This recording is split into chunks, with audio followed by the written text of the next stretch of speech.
That's the place where Madhavendra Puri found the deity of Gopal after Gopal appeared to him in his personal form and said, "My deity form is found over at Gopal Prakatstali." Identified where it was, he found the deity, and the formal worship of the deity began. And that's where the Gopal temple is today, up on top of the hill. Now, notice on your screen in the bottom, at the bottom left side is number 16. That's Gauri Kund. Gauri Kund is south, or actually it's east, of Sankarshan Kund, which is number 13. I hope you see. 13 is that large, kind of egg-shaped, green body of water, Sankarshan Kund.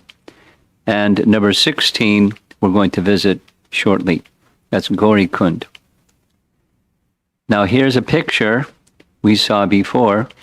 Up on top of the hill in that white building, that's the Gopal Rai temple, where the deity of Gopal was worshipped for many years.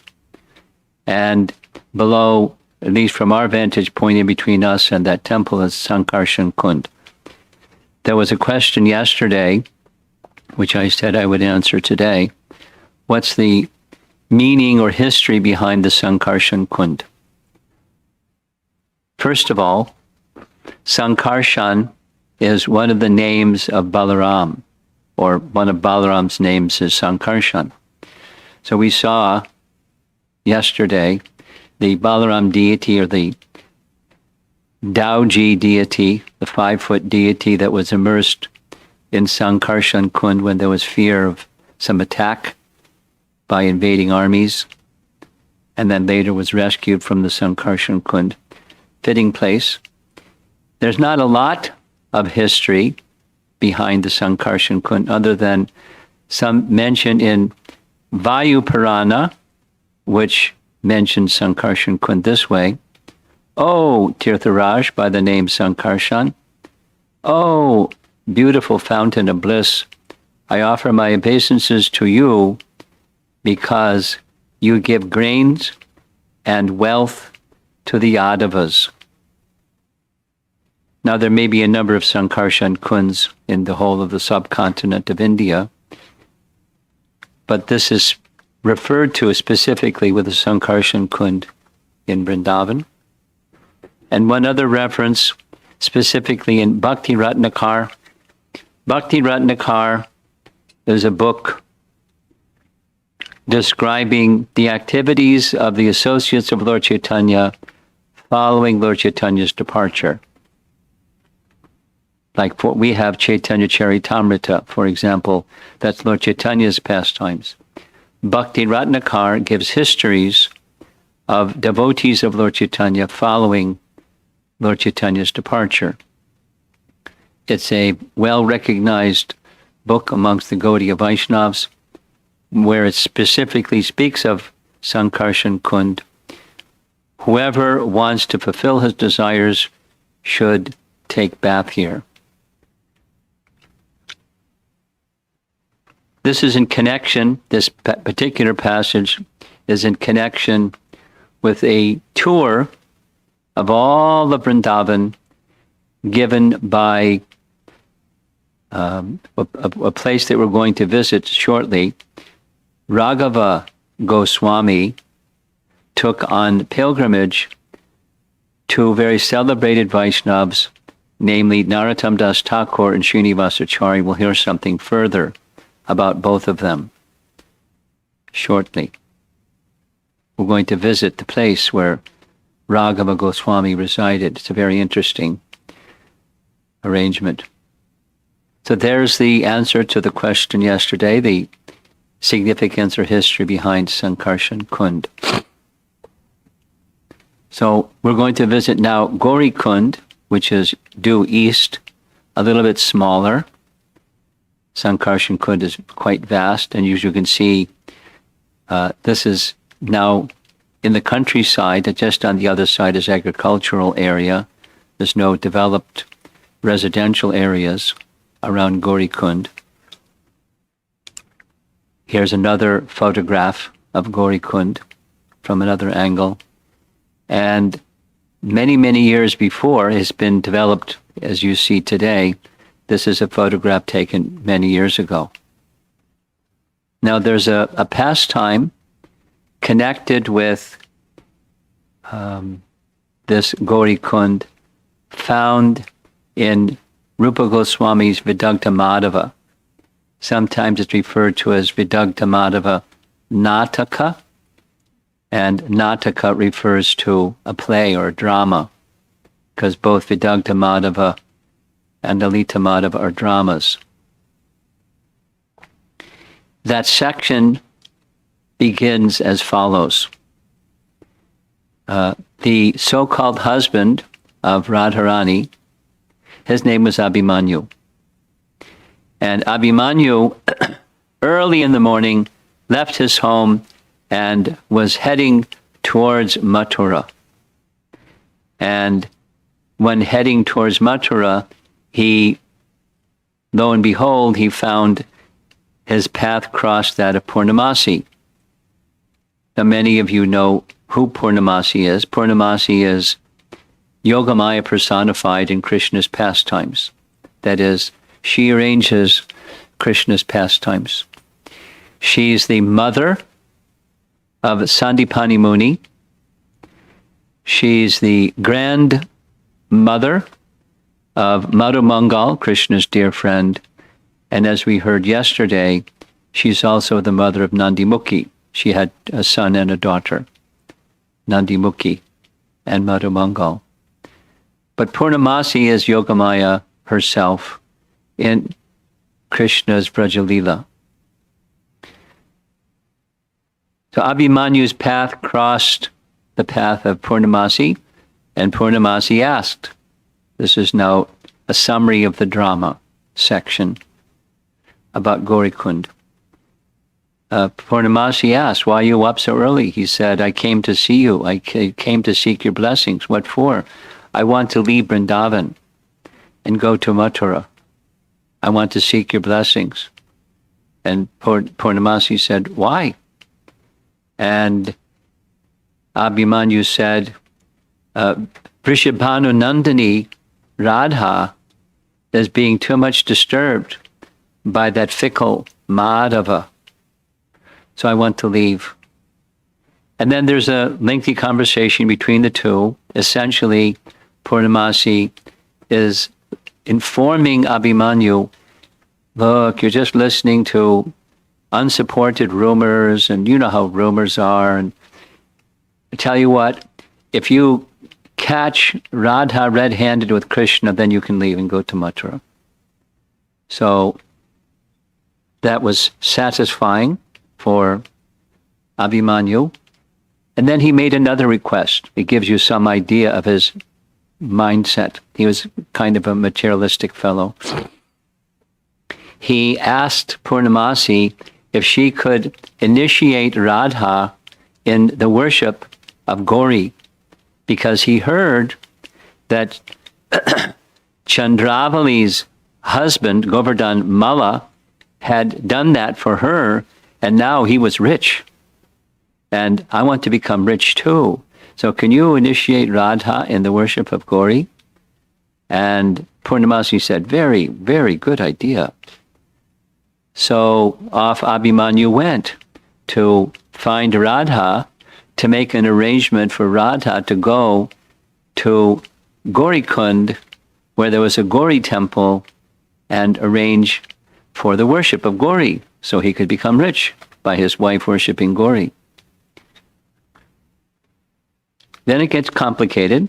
The description has it that shortly after Abhimanyu left, Vrinda Devi came and requested Purnamasi, Krishna has requested my assistance to have some meeting and pastimes with Radha. Can you facilitate that? And Purnamasi was very happy. Oh, I have just the right idea. Radha very soon will be going to Gauri Kund, and the Gauri temple. And if Krishna can go there, then he can meet with Radha. And so that was the plan.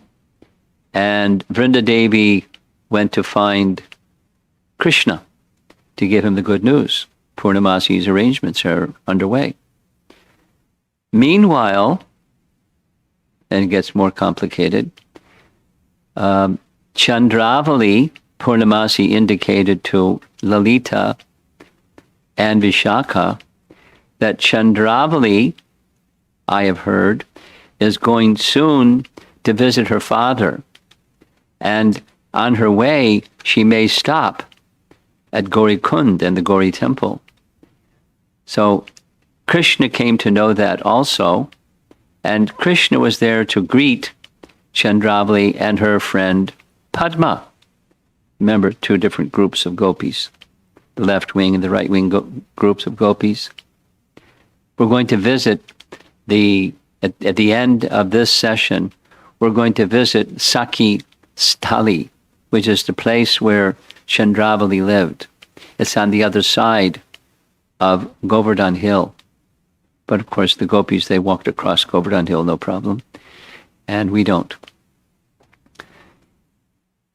So Chandravali, on her way to see her father, was passing by the Gauri temple because she was a worshipper of Gauri. And who was there but Krishna? And Krishna had some funny exchange, verbal back and forth with Chandravali. And Krishna then attempted to embrace Chandravali. And just at that moment, Chandravali's grandmother came.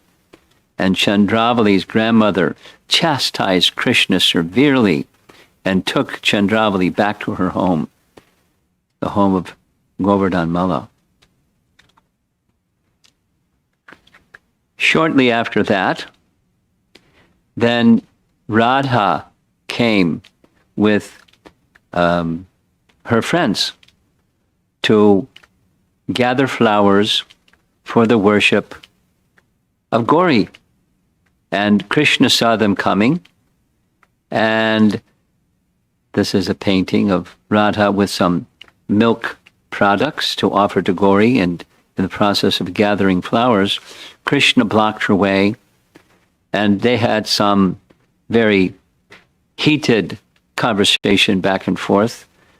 Don't stop me, I'm going to worship Gauri. And as she was gathering flowers, Krishna requested Vrinda Devi for some assistance. Vrinda Devi helps Krishna in his pastimes. He said, please make some arrangement for some female clothing and some gold. And Vrinda Devi understood Krishna's mind without us even saying what was the purpose. What he wanted to do was to dress himself as Gauri personified. So, Padma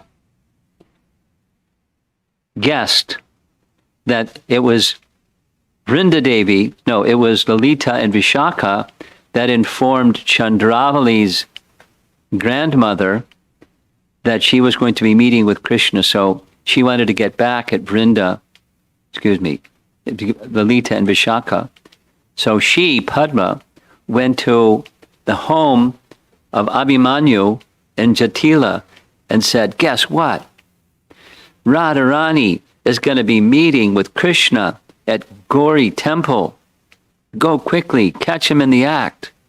And Abhimanyu was very grateful. Oh, thank you, Padma. Now, because just this morning, Purnamasi said, if I can catch her red-handed, I can leave Vrindavan. So off they went to the Gauri temple and Gauri Kund. The plot thickens. When they got there, Krishna heard Abhimanyu's voice saying, Radha, I've caught you. Here you are at Gauri Kund, involving yourself with Krishna. I've caught you. So Krishna didn't say anything because he's standing there in front of the deity. And Madhu Mangal said, Yeah, Abhimanyu said, what is that? What is that effulgence?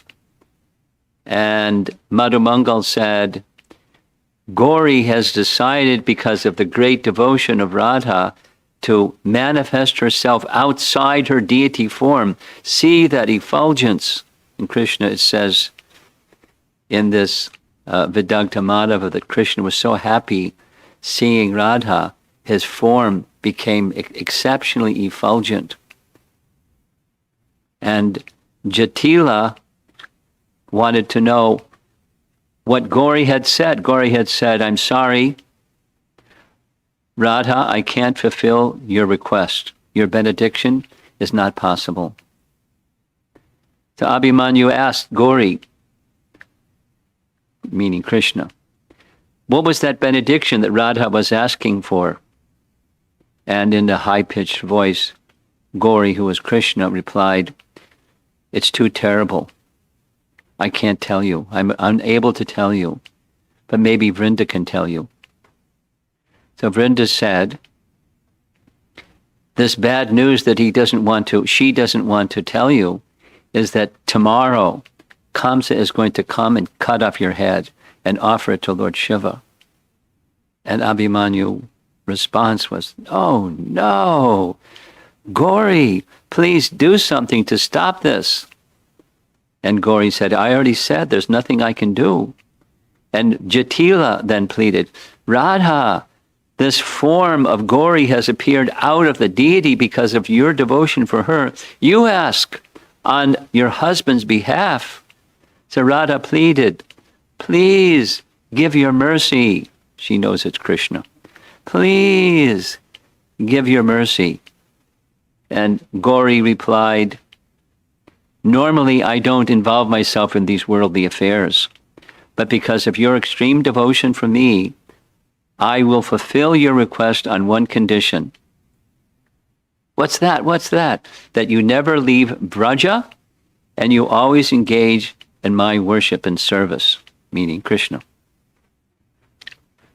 And Jatila said, yes, yes. Radha, say yes. You won't leave Vrindavan. Abhimanyu said, plans to go to Mathura are canceled. And then Radha, they forgot completely about Radha being caught red-handed. You see the elder person directly in the center in a red sari. That's Jatila, dark complexion. And there's Krishna standing there because Krishna and Madhumangal were doing the puja. But this expansion of Krishna standing there as the deity of Gauri, and Krishna was enjoying this wonderful pastime. And after Jatila and Abhimanyu went back to cancel their plans for leaving for Mathura, Radha and Krishna enjoyed pastimes together. Then Purnamasi came, right at the right time, and said, oh, Krishna, your pastimes are so wonderful. And Krishna said, Purnamasi, please take whatever blessing we wish your blessings and wish to do anything for you that you'd like. And Purnamasi said, I don't have any desires. I'm not needing anything fulfilled. But there is, since you've asked, there are two requests. You please remain here in Vrindavan and enjoy loving pastimes with Radha in the groves of Vraja. And I forget what the other request was. Please distribute your blessings and mercy to all the residents of Vrindavan. So that's pastime at Gaurikund, according to Rupa Goswami's Vidagdha Madhava. Now, Gaurikund is not a place that is commonly visited because it's a little out of the way, but it's a wonderful pastime, so we visited virtually. Here's a big map. Way over on the right-hand side, that's Radhakund. Way over on the left side is where we're headed. That's Punchari. Punch means tail. And in the middle, that number 2, that's Govardhan town. And we're pretty much halfway down the eastern side of Govardhan Hill. And here we are. We just added number 4. That's Anior. Now, we visited Anior already. So here's a more detailed map of Anior. That's now on the right side, number 1, Anior.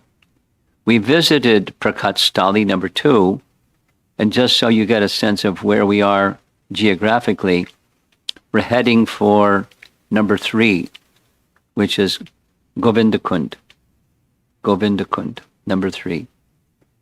And over here on the lower right side, that's Sankarshan Kund, and upper around 2 o'clock on the face of a clock, that structure on top of Govardhan Hill, that's the Gopal Rai Temple. So in case you're a bird and you're taking aerial pictures of things, that's where we are, heading for Govindakund. A very wonderful place. We'll spend some time at Govindakund. I think you'll like it. Before we get there, we're going to pass by a Shakshi Gopal temple, which is on the left side of the road. That means Govardhan Hill is to the right. Shakshi Gopal temple. This isn't the original Shakshi Gopal deity. That Shakshi Gopal is in Orissa. But this is a Shakshi Gopal temple where it's a Govardhan Shila, decorated very nicely with his arm raised like he's Gopal. Nice little temple. Shakshi Gopal temple. Now, once we get to Govindakund, which is number 2, that large green square in the middle, we'll visit all these places one by one. And for starters, we're going to go to number 1, which is the Madan Mohan Temple. As you're coming down the Parikrama path, you'll see that brown area. Often you'll find cows grazing or cow herds with their cows, many, many, many cows in that area oftentimes. And the Madan Mohan Temple is there to your right as you're walking in, or the upper right side as we see the screen. So here's the front of the Madan Mohan Temple. There you see the cows, and I think there's some sheep over there too. Very common place for the cowherds to take their animals. We're going to go up these steps and enter the Madan Mohan Temple. And there's a pujari waiting to greet us. And there's a nice altar. Of course, Gaurnitai on one side, Radharani on the other side, and in the center is Madan Mohan. There's a closer image of the Madan Mohan deity. And here's Govindakund.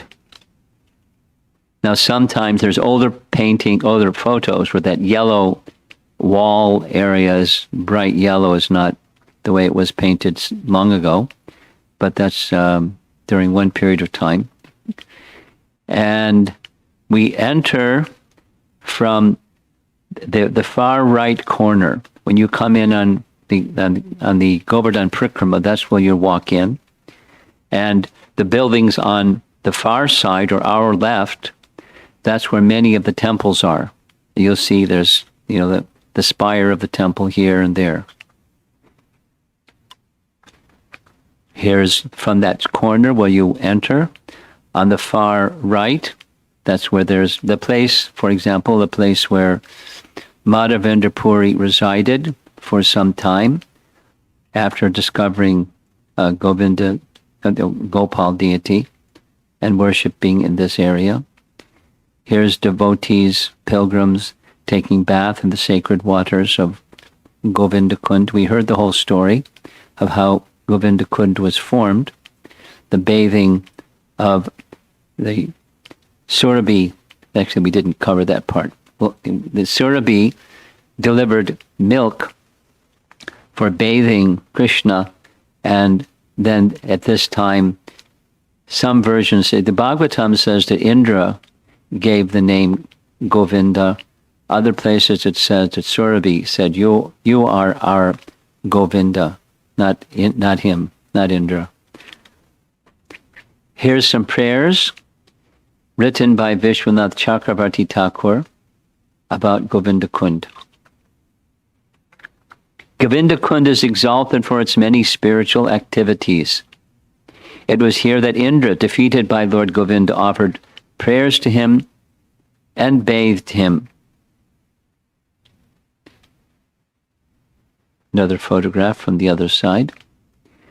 With humility caused by great fear, Indra took hold of the lotus feet of Lord Krishna and, in the company of a Surabhi cow, performed his coronation festival by bathing him with the waters of the heavenly Ganges river.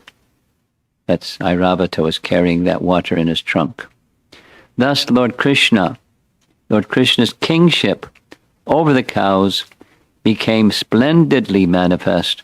I pray that Govinda Kund, the lake created by that ceremonial bath, may eternally appear before my eyes. So virtually we're having this appear before our eyes. Devotees taking their bath, or at least taking water from Govinda Kund, sprinkling on their head. And the nearby temples, here's a few of the pujaris. This one fellow looks a little intense, but he's actually a very friendly person. And the last time I was there, he was sitting in the same place. He seems to be happy to greet the pilgrims. And another nice pujari of one of the local temples. So after visiting 1 and 2, we're now going to visit 3. That's the Radha Govinda temple. You'll see down at the bottom, it's 6 o'clock on the face of a clock. Number 3 down there, that's the location of the Radha Govinda temple. Here's the entrance outside the gate. And here's the deities of Radha Govinda. Worship is quite simple, but the deity form is very attractive. Here's the same deity and more completely dressed, nicely dressed more recently. Notice the Panchatattva painting or image on our lower left, and other forms of Radha and Krishna. And this is more recent because the photo of the Panchatattva is much better. So that's the Radha Govinda temple. Next we'll go take darshan of Radha Gopinath, number 4. Radha Gopinath, number 4, you see in the image on your screen. Simple temple, Radha Gopinath temple. Very nice deities. And there they have a Shila, or a Shiva Linga, where they worship, specifically, they worship him as a devotee of Krishna.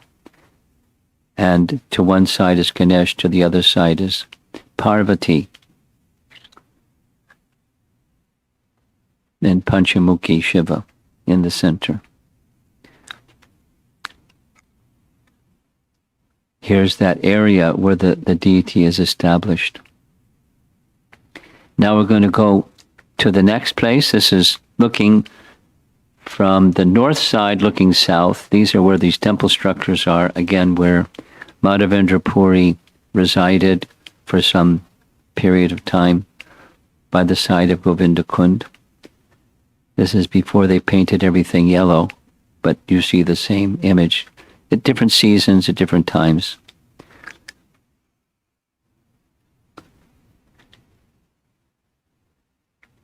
And the surrounding area, the cows up on top of Govardhan Hill. And this is the rainy season, everything is nice and green. I don't know how cows keep their footing on the side of Govardhan Hill like that, but they manage somehow. A telephoto lens showing the same cow and what's that, heron, the white bird? There's a blue cow, Nilagai, on top of Govardhan Hill. A photo lens looking at the same cow. So now we're going to go to number 5, the Jagannath Temple. There's the Jagannath deities, worshipped nicely with Gaurnatai as well by their side in front of them.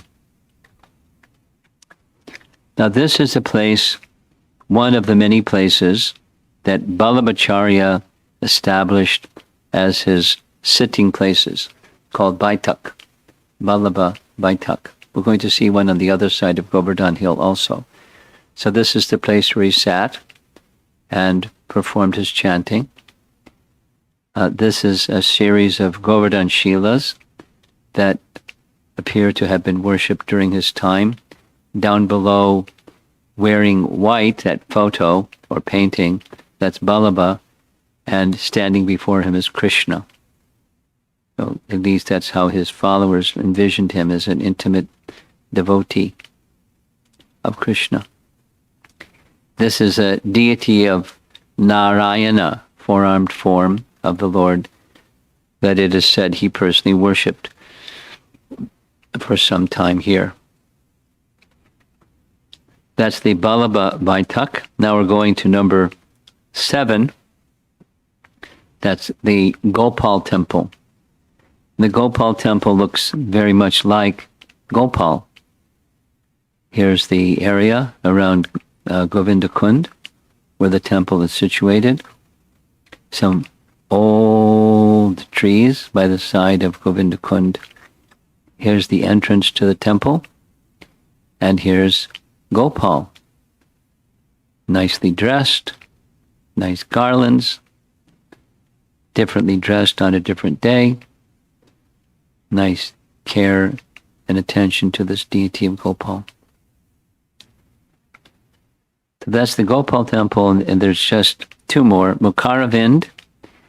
We saw Mukharavind already at Manasi Ganga, and it appears that this Mukharavind, sorry to say, but it seemed just like a fundraising arrangement.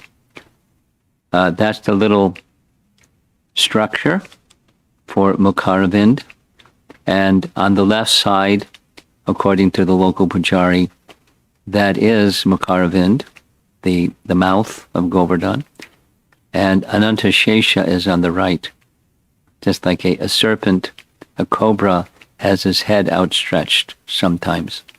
So that's the shape of this Anantashesha deity on the right. In the same area is a Ganesh Shila, and it's a little hard to make it out why they call it a Ganesh Shila, but there's along the right-hand side, going vertically up and down, is an indentation on the Shila that looks like a trunk of an elephant. And on the right-hand side, over to on this image, is the Airavata Shila. You see that he's marking the eyes of Airavata, the elephant, and the elephant ears and so forth. There's a place where a little milk is placed inside what is like a cup. There's other places in Vrindavan, near Unchagaon in particular, where there's a number of places that are there are stones shaped like this in a row, where it is said the cowherd boys would come and take their meals from these cups. And on the upper level, just above that cup Shila, is a Shila that says, that they say, it's Krishna's heel print. If you look closely, you can see. So this is the back side, where the hill of Govardhan is to be found just behind Govinda Kund. And the last place, number 9, a little out of the way, is Radha Shamasundar. Now, normally, when we do Govardhan Parikrama, we don't visit all these places because it would take forever for a large group to go to all of them. So we're doing it now, virtually, but don't expect when we go to Govardhan for Parikrama, we're going to visit all these places, because I don't think I'm going to be your guide when you do that. So this is the local pujari. And here's the deities. Nice deities. And here's our local buffalo taking their little bath in the Govindakund. In different season with the algae growing, but they don't seem to mind. They like the Govindakund water. So now we're moving along after visiting Govindakund.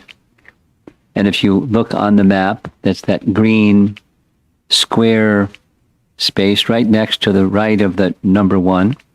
And we're going to be heading, following that red line, from Govindakund to Dauka Dauji. Dauka Dauji is up on the hill, on the hill of Govardhan. And if you look all the way to the far left, where the tail of Govardhan is found, that's a place, one of the places where Krishna performed or started performing his spring Rasa Leela. And on our way to get to Dauka Dauji, there's several places like this where there are sadhus who are helping local pilgrims to worship Govardhan. He has this nice jug of milk, and pilgrims sit there and offer flowers and milk and their prayers to worship Govardhan. It's a way of life in Vrindavan. Here's the pilgrim path. Notice the visitors to Vrindavan commonly make their pilgrimage around Govardhan Hill barefoot.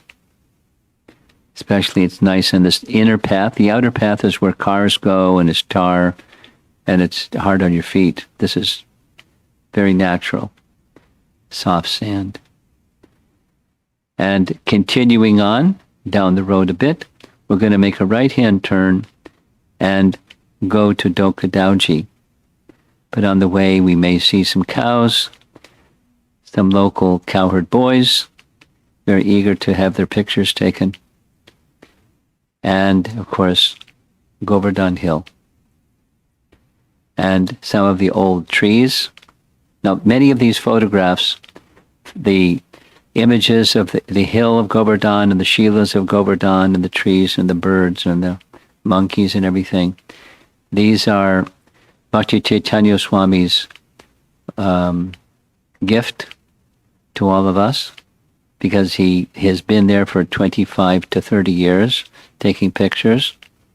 And over those periods of time, he has selected some of the most amazing images. This is during the rainy season. Everything is very, very green. And the Shilas are of different colors and different shapes, different sizes. Here's some local devotees having worshipped these two Govardhan Shilas just by the side of the mountain.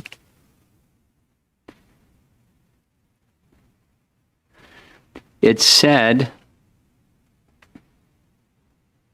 that when Krishna left Vrindavan to go to Mathura, Govardhan was feeling great separation, and many of the Shilas that were up on the top of the hill of Govardhan tumbled down like this in the mood of separation.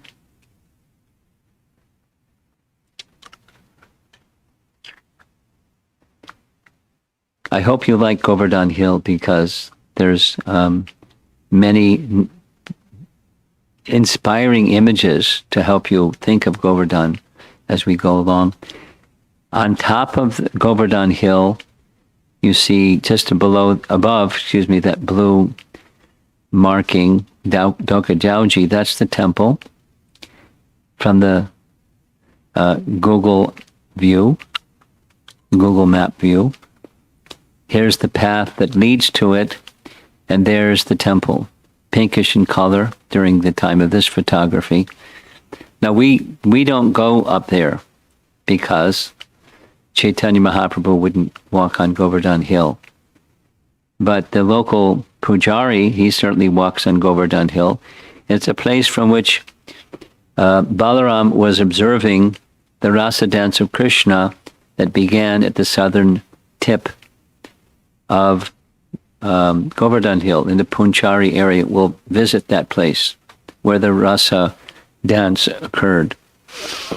one of Krishna's favorite places in the favorite season, the spring season.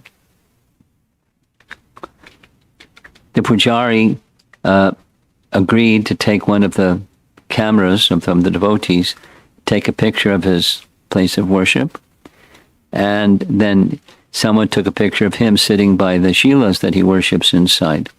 That's the local pujari at Dauka Dauji. Dauji, as we mentioned, it means elder brother, and Dauka has to do with looking.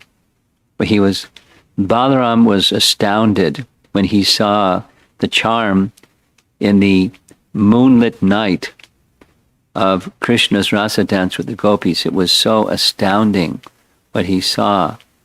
That was the place that where the temple is built, where he was observing the rasa dance. And as he was observing the rasa dance, he became stunned. And when he became stunned, his mukut, or crown, fell from his head. And when that crown landed on this Govardhan Shila, the Govardhan Shila felt great ecstasy. And in the ecstasy, the Shila melted and made an impression of the crown of Govardhan, the crown of Balaram. So it's called the Mukut Shila. There's another image of the same. And as you see, it's very shiny because many devotees come and offer flowers and offer milk and offer their respect to this very special Govardhan Shila, Balaram Mukut Shila. Many photos from different angles of the same. There's a close-up. So this is one of the places that we commonly visit as we're heading for Punchari. Dokadauji is number 2, and we're heading for Punchari number 3, the tail. You see that red line? That's where we're going. And as we're going, we'll see some of the scenes along the way, because still Govardhan is quite steep. It's not as steep as further back, but it's nearly vertical in dimension or direction. And some local girls or ladies are performing Dandavat's Parikrama. Very common to see this in Vrindavan. Some of the local monkeys, quite playful. There are little different manners in Vrindavan, in Govardhan than in the town. The town, they're a little bit ruffians. And they don't mind people coming and taking pictures of them. Here's one fellow that kind of didn't like people taking pictures of him. He's staring back at the photographer, and at a certain point in time, he got used to it and posed a little profile for the cameraman. And here's another young fellow, a little bit younger, taking rest in the side of the tree and take a nap. Bhakti Chaitanya Maharaj calls him the philosopher monkey. What's life all about? Oh, I think I'll just take a nap.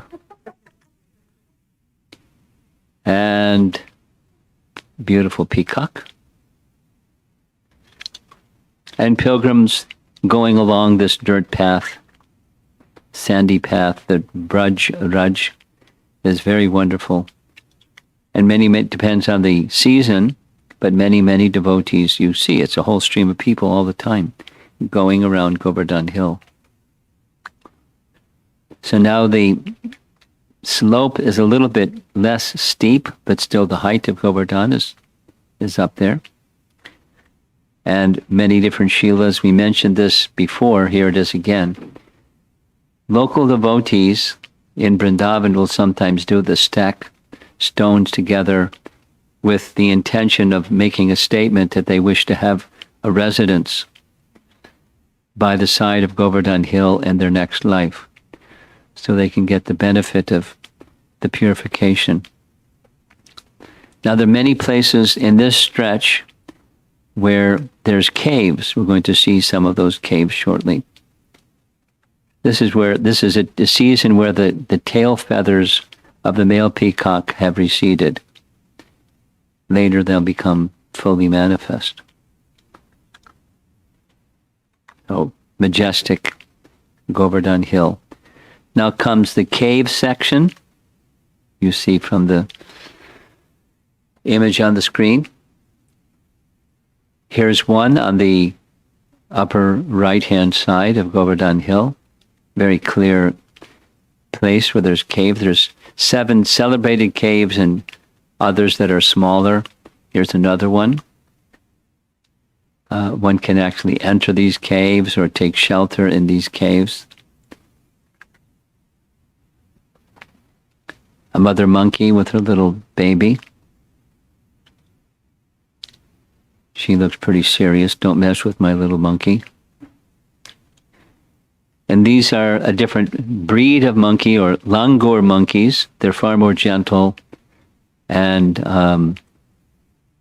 have a certain markings, a darkish face. It's sometimes said that Hanuman's features resembled these of the langur monkeys. Now here's a monkey that definitely doesn't want to be photographed. It's a male monkey. When he detects that somebody's checking him out, look at him. Don't mess with me. And he opens his mouth really wide. So we don't want to be bit by the local monkeys. Look at those teeth. It can be very painful and very dangerous. So keep your distance. Don't play with the monkeys. The langur monkeys are far more docile, generally speaking.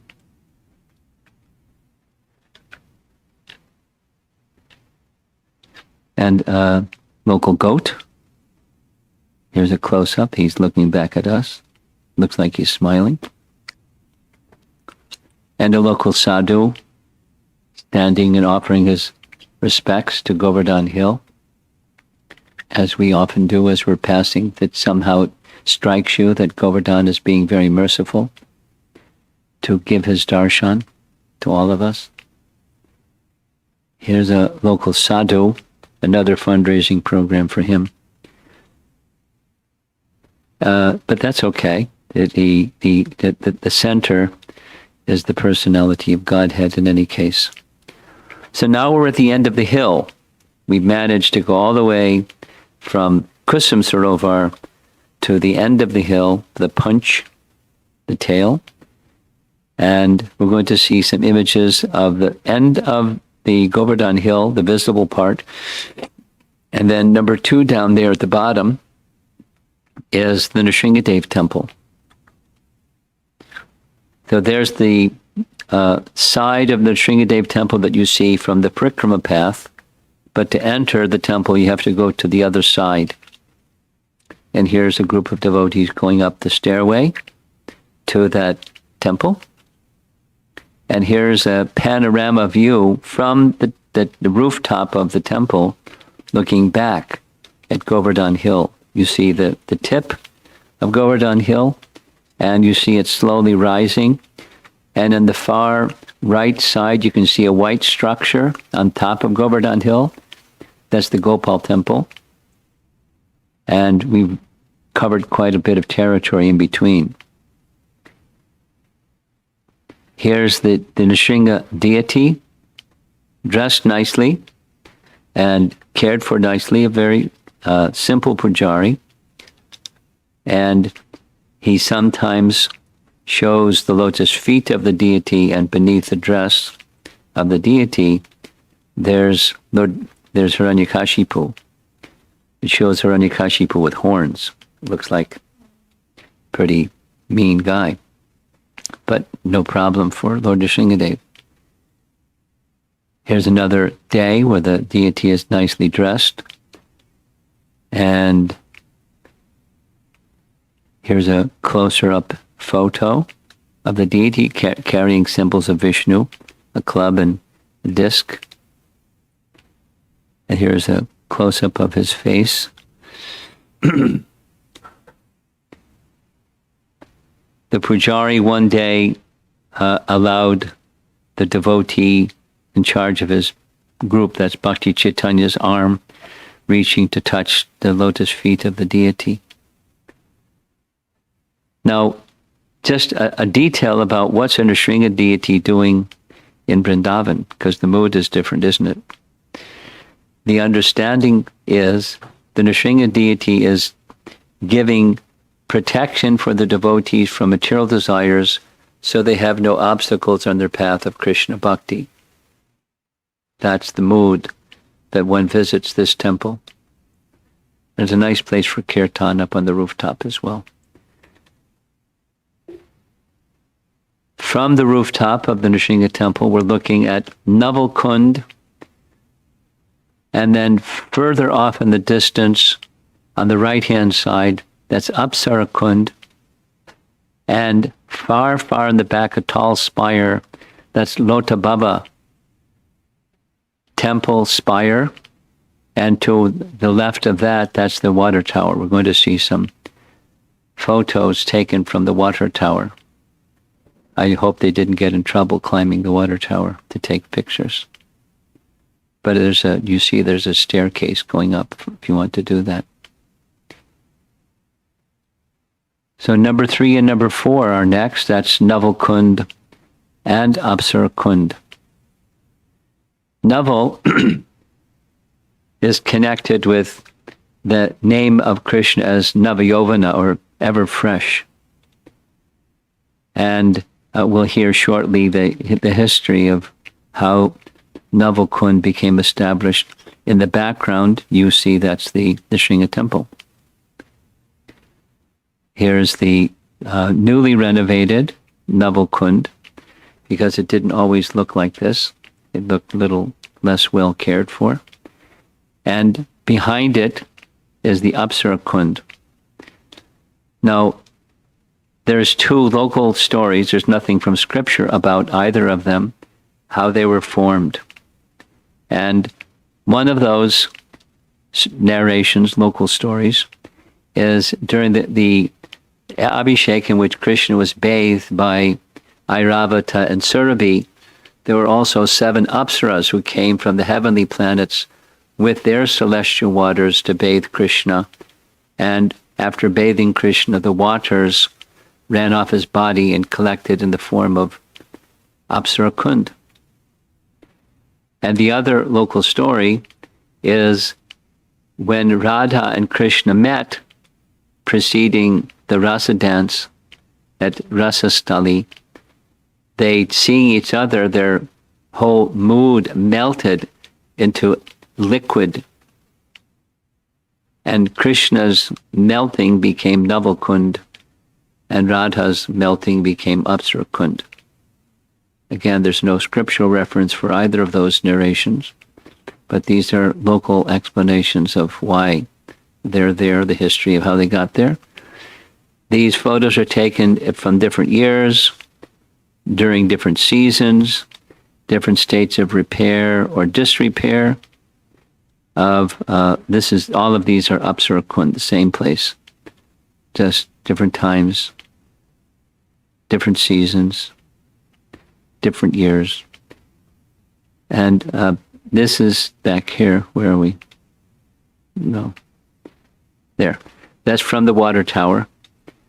Looking down on, in the center of the photograph, that's Naval Kund. And over to our right, of the photographer's right, that's Apsara Kund. They're very close to one another. Yeah. So from here, we're going to go to Lota Baba. And those who have been to Govardhan Hill, it's one of the places you really look forward to visiting again and again and again. So notice the spelling here is Lota, which is, of course, different than the lota that you put liquids in. One version is Lota was one of the names of Krishna's cowherd boyfriends, And there's another spelling, if you remember from yesterday, Lotha. In the local language, that means waiting. So the narration, this is the temple itself, very tall spire. This is the deity of Lotabhava. And what is the story behind Lotabhava deity goes like this. When Krishna was anticipating in his pastimes that he was going to leave Vrindavan and go to Mathura, he informed some of the devotees. And one of those devotees that he informed was Lota, his cowherd boyfriend Lota. And Lota protested. He said, I have a feeling that when you go to Mathura, you're not going to come back. And Krishna reassured him, no, I'm going to come back. I'll come back right away. If not today, by the end of the day, I'll come back tomorrow. And Lota continued in the same mindset. I just feel you're not going to come back. And Krishna assured him several times, I'm going to come back. I'm going to come back. Here's instruction. You just stay right here. And the path from where Krishna asked him to stand points in the direction of Mathura. Because if you remember that initial map of Govardhan and over to the right is Mathura, practically due east from Govardhan Hill is Mathura. So just look down the path and you'll see me coming. So what could he do? Krishna was going to leave. So he just did exactly what Krishna said.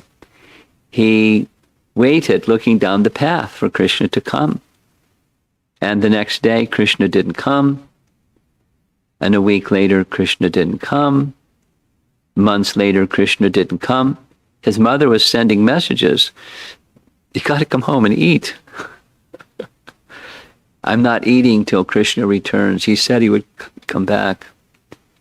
So he waited, and eventually Lota became this deity, Lotabhava.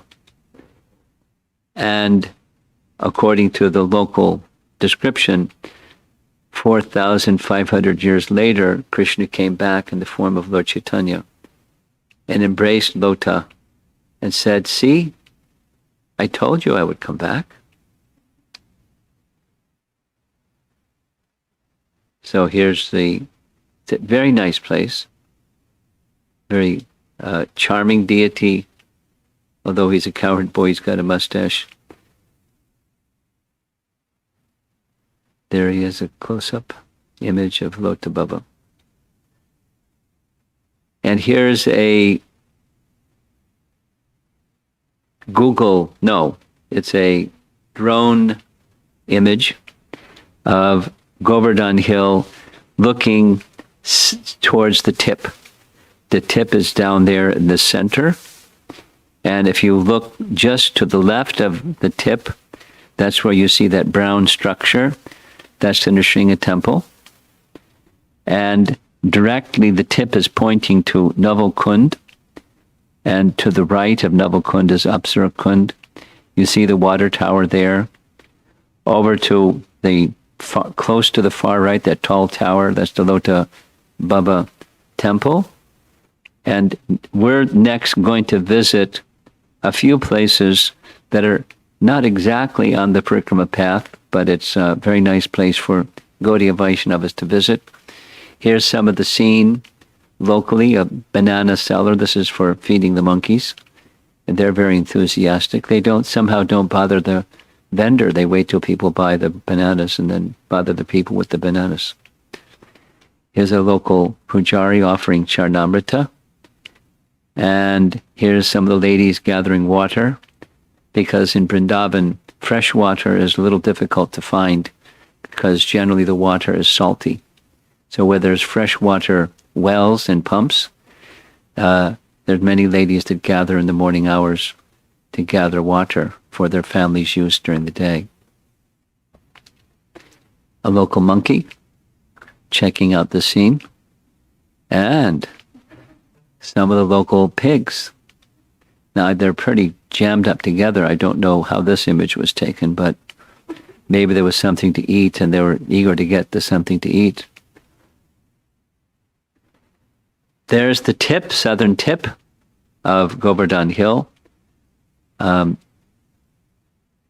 And you'll see in the very next image from the same place, this is maybe from the water tower as well, there's a kund where you see the grassy area to our left of the Parikrama path. It's a different season. It's after the rainy season, so things are far more green. And there's a nice kund. So depending on where you are at what season, it's going to look a little different. And now we're going to go to 6, 7, and 8. 6, 7, and 8. That's the Nachi Temple, Rasa Stali area, and Raghava Goswami's cave. All of them are very interesting. So 6, we'll go there first. That's the Nachi Temple.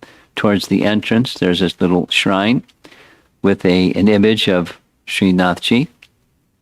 And then the temple itself, this is the exterior of the temple. And when you go inside, there's the Nathji deity. Very shiny, very nicely cared for. By his side is a Govardhan Shila. And at different times, different deity dress. Very nicely cared for, and friendly pujaris. In the backside, there's Sutala Kund. Sometimes it's just dry. This happens to be some water there at this particular season.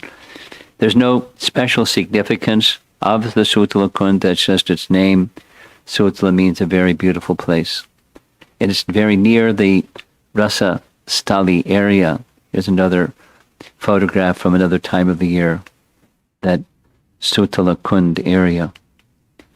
And this is where the rasa dance was performed. Of course, during the time of Krishna, there were far more trees, but it may have looked something like this. These are old Kadamba trees. And there, in the moonlit night, Krishna and the gopis would engage in rasa dance. This was the rasa dance that Balaram saw from the top of Govardhan Hill and was astounded by what he saw, and his mukut fell to the ground. In this area, many Kadamba trees, ancient Kadamba trees, and Tamal trees, and other types of trees. Of course, the terrain has changed a lot, but it gives you some idea where the rasa dance was performed. Very sacred place. And last, that was number 7, the Rasa Stali area. Now we're going to go to number 8, which is Raghava's cave. There's one entrance to his cave. Now, cave literally means it was a cave. What he did was to chant his rounds, his japa, undisturbed. He crawled in the cave and chanted where there's no sound, no light, no distraction. I don't know if I would like to chant in a cave, but Raghava Goswami did. And the other side of the cave is the exit. So now both sides are locked, but there was a period of time when you could go see at least one of the entrances, just by the side of the Nathji temple. We're going to tell a little about the life of Raghava Goswami. He's a very interesting personality. In Bhakti Ratnakar, what we know a lot of whole of Braj, particularly about Govardhan, comes from Raghava Goswami's tour with Srinivasacharya and Narottam Das Thakur, taking them to all the places and describing. So in Bhakti Ratnakar, there's a whole chapter describing that tour and where they went and what he said and what they saw and so forth. In the same Bhakti Ratnakar, there's a very interesting section that says after this tour, from time to time, both Srinivas and Narottam would again go to Govardhan Hill. They were very charmed and inspired by what they were told and shown by Raghava Goswami. And one time when they were sitting together, they heard the sound of a flute. And it was not an ordinary flute. They were very charmed by the mystery of this flute. So they followed the sound, and that the sound took them inside a cave. And when they were inside the cave, they smelled the fragrance of some otherworldly scent. And Srinivas told Narottam, I'm sure this fragrance is the fragrance of Krishna's body. And in ecstasy, they both fell to the ground unconscious. After they had regained consciousness, they saw standing before them a young cowherd boy asking if they were all right. And they wanted to know who he was. He said, well, we were herding cows, and I saw you entered this cave, and I knew it was very dangerous here, so I came, and I've been standing here to watch and make sure that you're all right. And now that you've regained external consciousness, I have to go now. And just, poof, he just disappeared. And they were wondering, who is this boy? Who is this boy? Of course, it was Krishna. And Bhakti Ratnakar says, they came out of the cave and sat under a tree, feeling transcendental ecstasy and floating in their tears. That night, they slept in the same place, and in their dreams, both of them saw Lord Krishna, appearing in a dark, handsome form which enchanted all the worlds. He wore the colorful clothes of a dancer, a flute glistening in his right hand, and his effulgent face was so attractive that Cupid would have fainted if he had seen him. The Lord smiled and affectionately greeted them, saying, you were charmed, so describing what happened during that day. You were charmed by my flute music, and the sweet fragrance of my body made you faint. Running I came to you, pretending to be an ordinary cowherd boy. I let you see me, but then I disappeared. Now I am letting you see me again. Please look and be happy. The dream continued for some time, and then the Lord disappeared. When Srinivas and Narottam awoke, they could not stop the flood of blissful tears. With joyful hearts, they discussed Lord Krishna's pastimes at Govardhan Hill.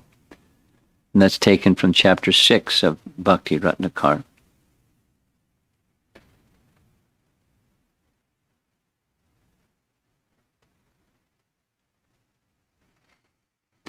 So Raghava Goswami was a very special personality. And of course, the other associates of Lord Chaitanya are very special personalities. Some time ago, in one of the classes, evening home visit, somebody said, after Krishna's departure, have there been any miracles that Krishna showed? There's so many. The reference specifically at that occasion was in Udupi, Krishna turned around the other way because there was a Sudra who was at the backside of the temple, and the Pujari wouldn't let him in, so he was praying to Krishna from the backside of the temple, so the deity turned to face his devotee, who was outside the temple in the backside. There's many, many, many such things. And this is one of them. And we're looking at the cave of Raghava Goswami. So now moving along from number 8, notice where we were.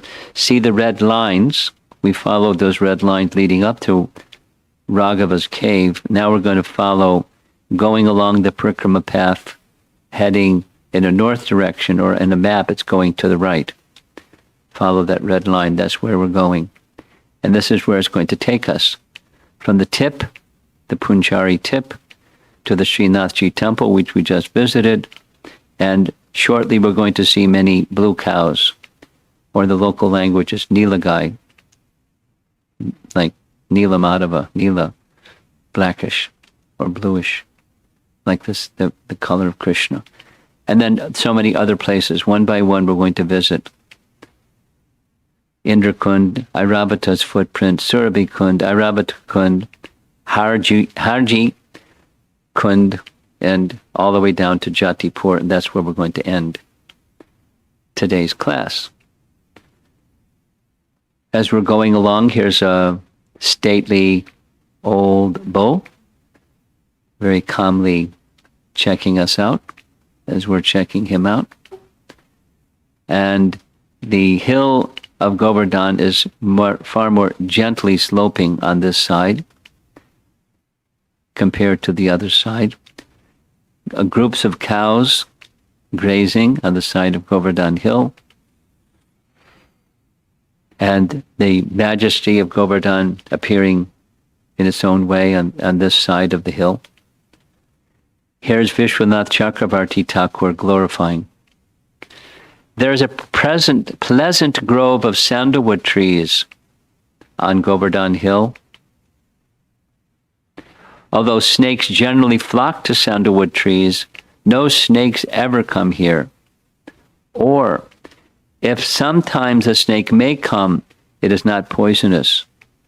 Or if sometimes a poisonous snake may come, its poison is automatically counteracted, and it can do no harm.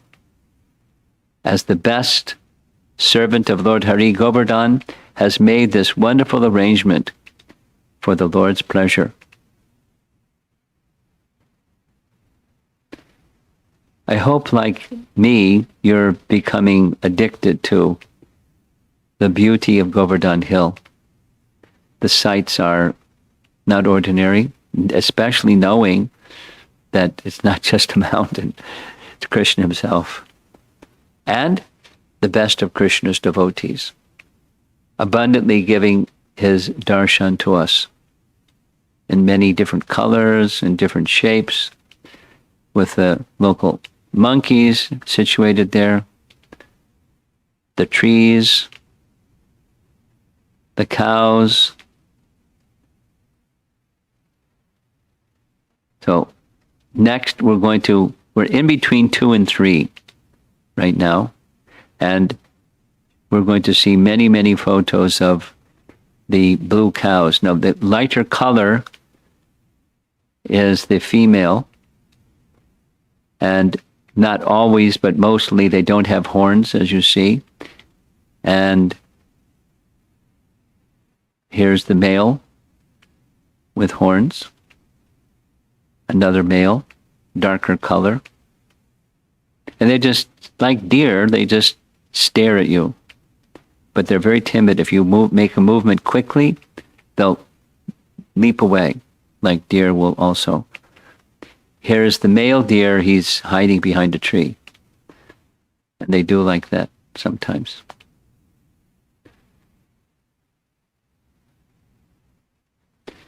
The gopis describe the deer in Srimad Bhagavatam in this way.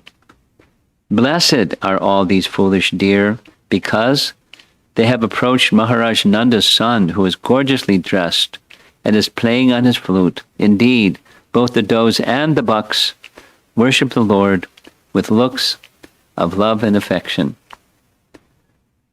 So that's the look of love and affection for Krishna on his or her face. More Nilagai.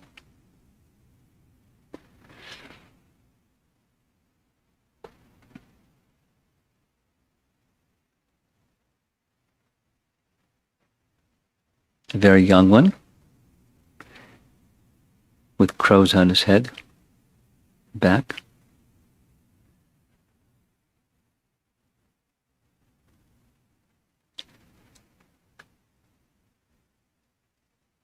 A whole group of them together, and some female Nilagai looking after each other nicely. And, of course, local monkeys, abundant in Vrindavan. So that's number 3, the blue cow section. And now we're going to move on together. We're going to see Indrakund and Airavata footprint. Now it's said when looking on the other side of Govardhan Hill, that's where Govindakund is. That's where that big Abhishek was performed. Now it is said that the Airavata elephant came in for a landing at Airavata footprint. We'll see the footprint shortly. Here's another image of the same area. Airavata footprint is now number 2, and Indrakund is number 1. Same, just a more detailed. There's Daukadauji on the other side, and we'll see that as well. Here's a local sadhu moving along the Parikrama path. Looks very contented and peaceful. Indrakund is where the bathing by Airavata took place. The Surabhi bathing took place on the other side. This is Indra offering his prayers to Krishna. In the back behind him is both Airavata and Surabhi, who accompanied him. This is the Shila, where it is said Airavata landed. It's on the side of Govardhan Hill. It's very easily visible, even from a distance. And some descriptions say Airavata came in for a crash landing and made a big impression on the Shila. And there's the back side of Daukadauji. We saw the front side. That's where Balaram was observing the Rasa Leela of Krishna. And down a bit is the Surabhi Kund. Very large and, much better cared for than it was in the past. Often the water is clean, and it's a very peaceful place for chanting japa, depending upon the time of the day and who all is around. So that was Surabhi Kund, number 3. You see that darker image to the left of the number 3. And Kadamba Van just means areas where there's Kadamba trees, many, many, many Kadamba trees, then probably more than today. And then number 4 is Airavata Kund. Airavata Kund. Here's the Kadamba Grove, and it is said that this is a very special place. Local people will tell you. It's a special place where if you take dust, or even more so if you roll in the dust of Kadambavan, there's very special spiritual benediction. And so devotees are sometimes found just rolling in the dust of Kadambavan. And here's an image of a young fellow who's really into it. He's not just rolling in the dust, he's totally covered. But he's enjoying it. Okay, so we visited now Surabhi Kund, Airavata Kund. Next we're going to go to Harji Kund. Whoops, there's Airavata Kund. Harji Kund is up in the upper right. It's larger. And the Airavata Kund is, there's trees surrounding it. It's in dark color. There's Airavata Kund. Airavata is the elephant carrier of Indra. And that's what it looked like before. It's been renovated since, and this is what it looks like today. I don't know if it's really an improvement, but that's what it looks like today. And then we're going to go to Harji-kund. Harji is a name after one of Krishna's cowherd boyfriends. It's partially developed. You see that wall in the midst of the kund, some structure on the backside. Again, when devotees visit, because it's a little off the Parikrama path, devotees may or may not visit. Probably when I go there, we won't, but you can see virtually where it is. And from there, number 2, we're following the red line, and it's some distance, but we're going to go to Mukharavind and the Dandavati Shila. All those buildings where the white area in the center of the photograph, that's Jatipur. And this is the headquarters of the followers of Vallabhacharya. And many devotees, especially Gujaratis who are followers of Vallabhacharya, they like to come here. And the Shila that you see in the center, where they're all hovered around, that's what they consider the mouth of Govardhan. Gaudiyas consider the mouth of Govardhan by Manasi Ganga, but that's okay. They're different pictures of all of this. And that's the Shila itself, where there's lots and lots of milk, and there's a trough where the milk goes flowing, and they gather the milk, and it's fed to the cows. The Shila remnants from bathing the mouth of Govardhan. This is the side of the hill just after Mukharavind, and there's some cows up along the side of the hill, and here's the back side of the Gopal temple. Now, there was a question yesterday, which I said I would address today, and that is what's the history of how the Gopal deity that was found by Madhavendra Puri ended up in Natadwar, being cared for by the Vallabha followers. And the history is a little perplexing, but it goes something like this. I mentioned yesterday, Madhavendra Puri trained up a number of brahmanas to engage in worship of the deity Gopal. 2 prominent ones were put in charge. And after some time, as they became very old, there was a necessity for someone else to be put in charge. So Raghunath Das Goswami, the history says, he gave that service to Vittala. Vittala was the son of Vallabhacharya because Vittala was an extremely dedicated devotee and servant of Lord Chaitanya. And he continued in that service for some time. However, after some time, there was an idea that by the side of Gopal, there should be a Radharani deity. The Gaudiya pujaris wanted that.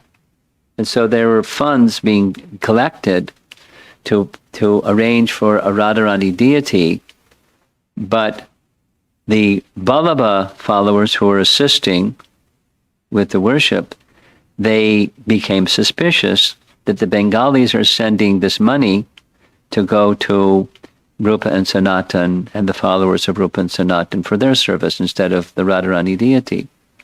So there was some mistrust, the seed of mistrust over money, believe it or not. And so what was done was, while the Bengali devotees were engaged in worship of the Gopal deity, their homes down the hill were set on fire. And as their homes were set on fire, they went running down the hill to rescue their homes, and they were confronted by a group of Vallabha followers, and there was a big fight, apparently a bloody fight. And the whole matter was brought to the king. And the king at the time, according to this history, was Akbar. And Akbar ruled in favor of the Vallabha followers. So they continued the worship of Gopal. And then sometime later, following Akbar, Aurangzeb became king, and for the protection of the Gopal deity, Gopal was taken from the Gopal temple to Natadwar for worship by the Vallabha followers. Now, I don't know how accurate that history is. I don't know how inaccurate the history is, but that's the history that I've received. Someone was curious, and, as we mentioned yesterday, history can be told different ways by different people. So I can't validate or invalidate any of it. But that's the explanation of how Gopal became worshipped by Vallabha followers in Natadwar. But it's the same Nathaji in Natadwar as the Gopal deity that was found by and worshipped by Madhavendra Puri. Same. And this is the backside of the temple. And as you see, some devotees that are not ISKCON or Gaudiya followers, they walk on Govardhan Hill, they take darshan of the deity inside. And here's a local devotee doing his sadhana. Near this area, there's another one of the sitting places of Vallabhacharya. When you go inside, practically right across or nearby the Mukharavind is an entrance into the city proper. And in the city proper, there's one of Vallabhacharya's sitting places in the city that's known as Jatipur. Jati means renunciate. Okay. So now next we're going to Dandavati Shila. There's the Dandavati Shila. Now, for some reason, I don't know the reason, but at least the local Vaishnavas consider the worship of this Dandavati Shila as something very, very special. Special benediction, special mercy, special something. I don't really know what that is. If somebody knows, they can send me a message so I can find out. The Dandavati Shila is dressed up very nicely during the Kartik month. And on top, you have the Dandavati Shila is another Govardhan Shila that functions as his face, of course, with his left arm raised. There's the face of the Dandavati Shila dressed up during the Kartik month. Okay, now this is again a drone's eye view of where we are. We're on the looking back at Govardhan Hill. There you see the Gopal temple, and we're moving along the side. The Parikrama path is very, very close. You see that one pilgrim walking along it. It's very close to the side of Govardhan Hill, the gently sloping Govardhan Hill. But this is what it looks like at the top of the hill.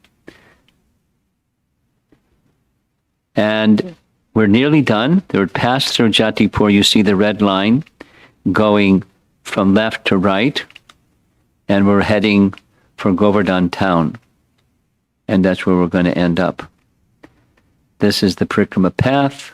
Along the way, we see different decorations of different shilas, many cows, affectionate, kneeling mother with her little calf. Interesting worship of a Govardhan Shila by the side of the path. Here's a celebrated one where on our left or their right, Radha, is the light-colored Shila, and on our right or their left is the Sham Shila, side by side. So it's a famous place, Radha Sham Shila. And there's one of the local inhabitants having a nice time in a puddle of water, enjoying happiness of pig life in Vrindavan. Some of the local monkeys. The little monkey looks like he's got a special haircut. The local parrot, looking this way, looking that way. Very rare, but sometimes one can find other creatures like this owl checking us out. And of course, many peacocks.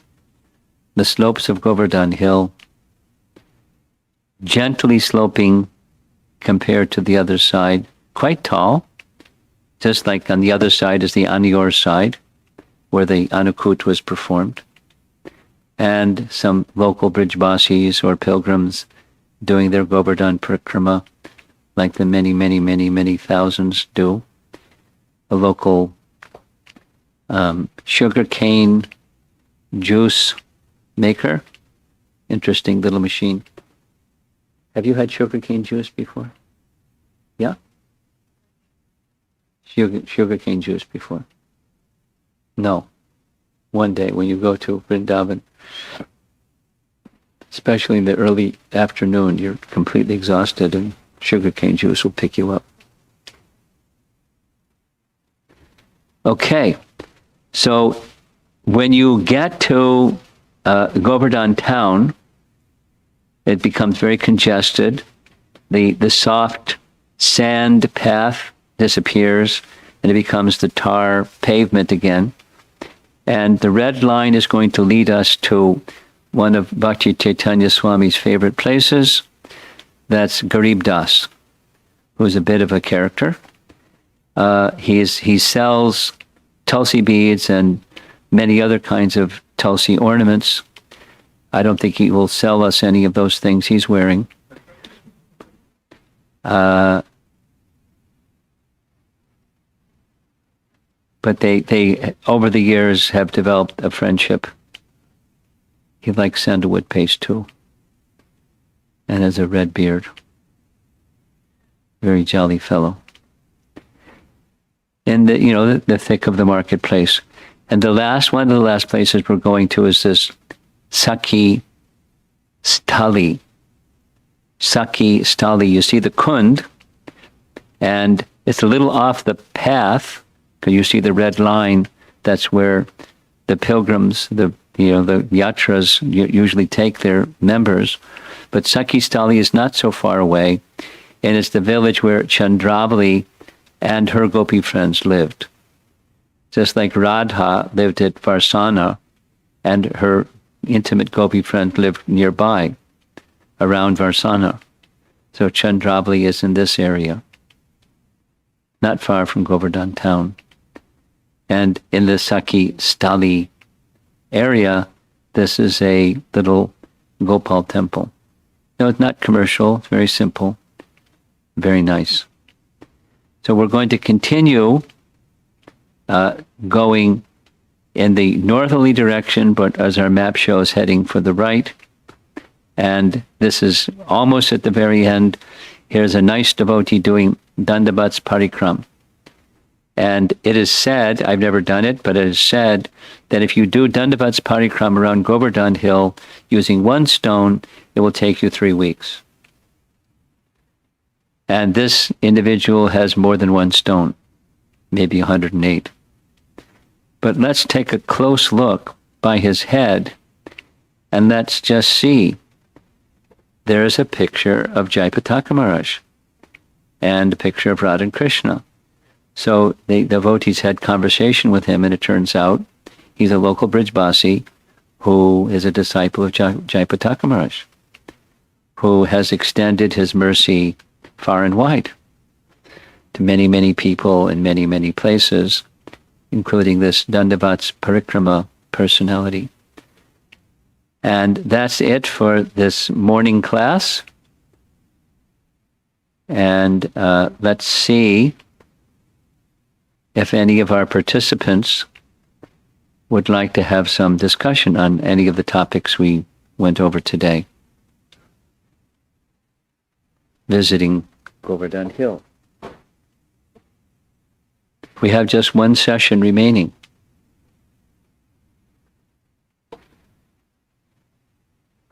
Hare Krishna. Thank you, Guru Maharaj. Dear devotees, you can please unmute yourself and ask your questions, or you can type it in the chat box and I can read it for you. Thank you.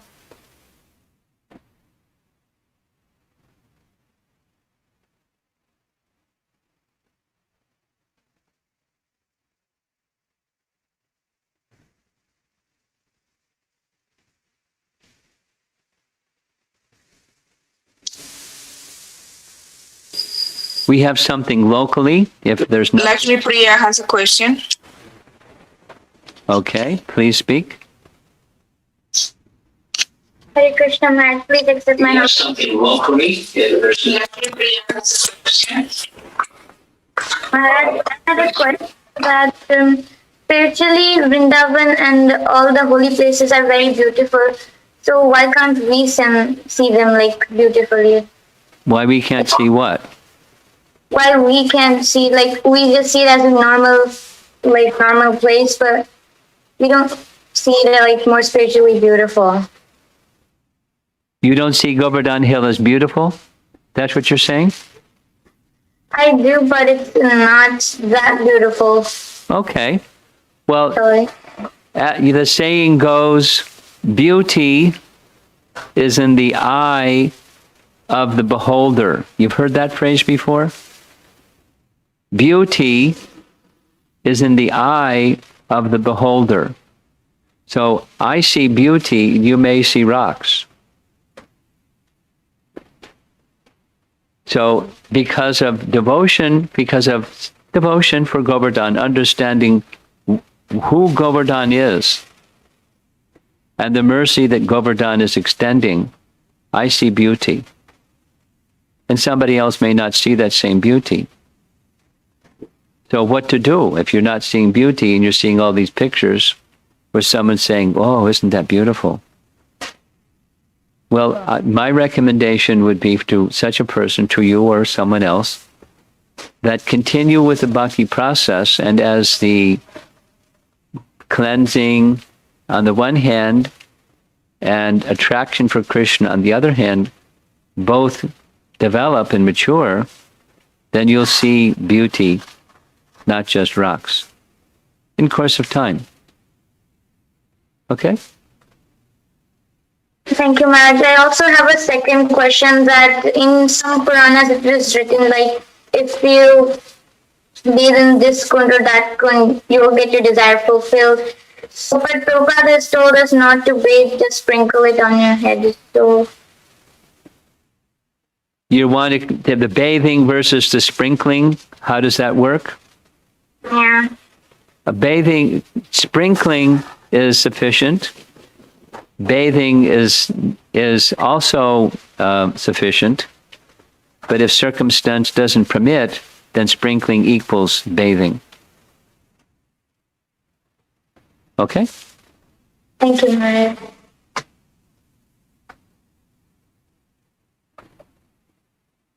Anjali Mataji, do you want to go next?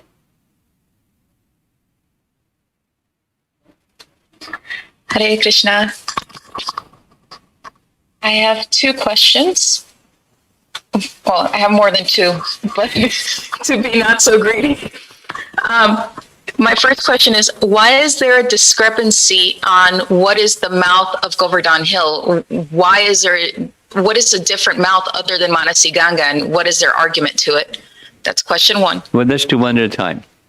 Okay? There's a statement in Brahma Samhita that goes like this. Text 61, you can look it up later if you like. Yadrashi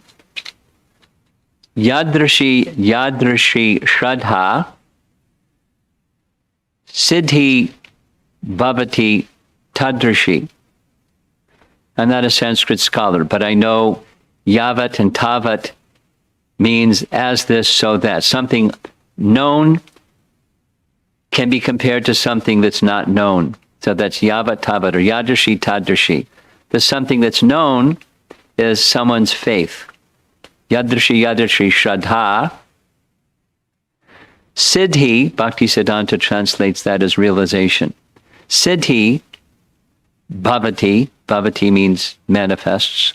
Realization manifests accordingly to one's faith. So someone has this faith, someone has that faith, someone has another faith. Or some people may be just exploiting. That came up yesterday. Oh, this is a good fundraising opportunity. Let me call this the mouth of Govardhan and raise money and maintain my family or whatever. So, but for, other those then are just taking advantage of innocence of people. Some persons may have genuine faith, and based upon their genuine faith, this is their realization, and that is another's realization. And because we're Gaudiya Vaishnavas, we're very happy with Mukharavind being at Manasi Ganga. But we don't disrespect someone else's faith because they have some other faith. They worship, and their faith is going to that place of their worship where their faith rests. And where they get that faith, they got it from their predecessors. And going back in line, so they're just following their line that says this is the tongue of Govardhan or the mouth of Govardhan, and they're worshiping accordingly. Okay. Very, very satisfactory answer. And also reminds me to not criticize. Yes. Thank you for the feedback. Yes. The second question is, as an aspiring Rupa Nuga Vaishnavi, why on earth would I want to go to Chandravali's lake, Sakastali? That's the other side. Why would I even take not even 5 minutes there? Well, if you are like Raghunath Das Goswami, here's a story of Raghunath Das Goswami. You know who is Raghunath Das Goswami? Just a little bit. Raghunath Das is one of the 6 Goswamis. And when he was with Chaitanya Mahaprabhu for his youth, Lord Chaitanya Mahaprabhu gave him a Govardhan Shila that he had personally worshipped. And Raghunath Das understood when he gave Govardhan Shila, he was giving him his place of residence at Govardhan. After Lord Chaitanya's departure, he went and stayed in Govardhan. And he excavated Radhakund and Shamakund. So one time, one of his followers brought him, because he had this practice of being very austere, every other day he took some buttermilk. And sometimes it was just in the palm of his hand, and sometimes it was in a leaf cup. In Vrindavan or in India, when you go there, you know what leaf cups are. So one of his followers brought a very large leaf cup and filled with buttermilk. And as Raghunath Das was looking at this leaf cup filled with buttermilk, he asked him, "Where did you get these big leaves?" And he said, "Oh, well, one of the devotees said that they got the leaves from a tree by the side of Sakhi Stali, and they're very large leaves, so I brought them to you." And Raghunath Das threw them away. Right on the spot. Because he's an advanced, that's his mood of love. He's a follower of Radharani, and he's not going to even drink buttermilk from a leaf that came from that place. Now, that's a Rupanuga Vaishnav, Raghunath Das Goswami. Now, as an aspiring Rupanuga Vaishnavi, you may not want to go there. But Vaishnavas may go there just to appreciate this is part of Krishna's pastimes. These gopis, turns out Chandravali is very dear to Krishna. Chandravali, according to Rupa Goswami, Chandravali became Rukmini, Krishna's first queen. So Krishna loves the right-wing gopis as he loves the left-wing gopis. Krishna loves both. He loves the left-wing gopis most. And if you're a left-wing gopi, You don't have anything to do with the right-wing gopis. But you can be a Rupanuga, you can be a Raganuga Vaishnavi and follow Chandravali if you want, but not me either. Okay. So normally we don't go, but that's just one of the places that's part of Krishna's pastimes surrounding Govardhan Hill. There's an answer to your question. Thank you. Hare Krishna. Hare Krishna. Radhe Radhe. Shubhangam, do you want to go next? Yeah, my question is, did Balaram drop his, did Balaram's crown fall because of the beauty of the Rasa dance, or did it fall because of Krishna and all the gopis together? The beauty, the brightness. His crown fell because he lost his equilibrium in ecstasy. His crown was on his head. He saw the rasa dance. His whole body was moving, trembling in ecstasy. And in his ecstasy, the crown fell. That's why the crown fell. And the rock, when receiving the crown of Balaram, was in ecstasy and melted, making the shape of his crown. I see. Thank you, Maharaj. Hare Krishna. Hare Krishna. Then there is another question from Raghupati Prabhu. Thank you for the nice class. Vallabhacharya was an intimate associate of Chaitanya Mahaprabhu. If I am correct, then why did he start new sampradaya? How is it different from Gaudiya? Well, he didn't start a new sampradaya. He was initiated in a different sampradaya, and he was faithful to that different sampradaya. He had affection for Lord Chaitanya, as did his son, but he didn't start a new sampradaya. And what are the differences? It's subtle, and it probably, I would be overstepping my adhikar to say what the differences are. But one of the main differences, as far as I understand it, is Vallabhas particularly are fond of Krishna's childhood pastimes, and it's a little delicate with the Vallabhas having to do with the pastimes with Radha and his Kishore pastimes. But there's a very significant alignment more than there is difference. But I think that's another class at another time to say, the subtleties of the differences. The next question is from Radha Kunda Devi Dasi. Are there any pastimes behind Airavata Kunda and Surabhi Kunda mentioned? You can ask, yeah. Well, there's not much detail other than those are the places where Airavata and Surabhi landed. Now, the Surabhi Kund, Surabhi was bathing Krishna at Govinda Kund. But it's marking the place where Surabhi, because Surabhi came with Airavata and Indra, or Indra came with Surabhi, and Indra came with Airavata. So the three of them came at the same place at the same time, and those kunds are marking where they came, which was on the western side of Govardhan Hill. The Abhishek was on the eastern side of Govardhan Hill, at Govinda Kund.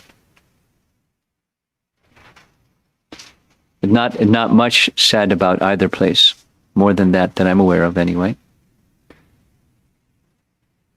Thank you. That's Bhadra Prabhu. Hare Krishna. Hare Krishna Maharaj. Dandavats. Hare Krishna. Thank you for so much details, for giving all the pictures and all the pastimes. Are you in Florida, Bhadra? Yeah, I'm in Alachua. Ah. Okay, nice to see your smiling face.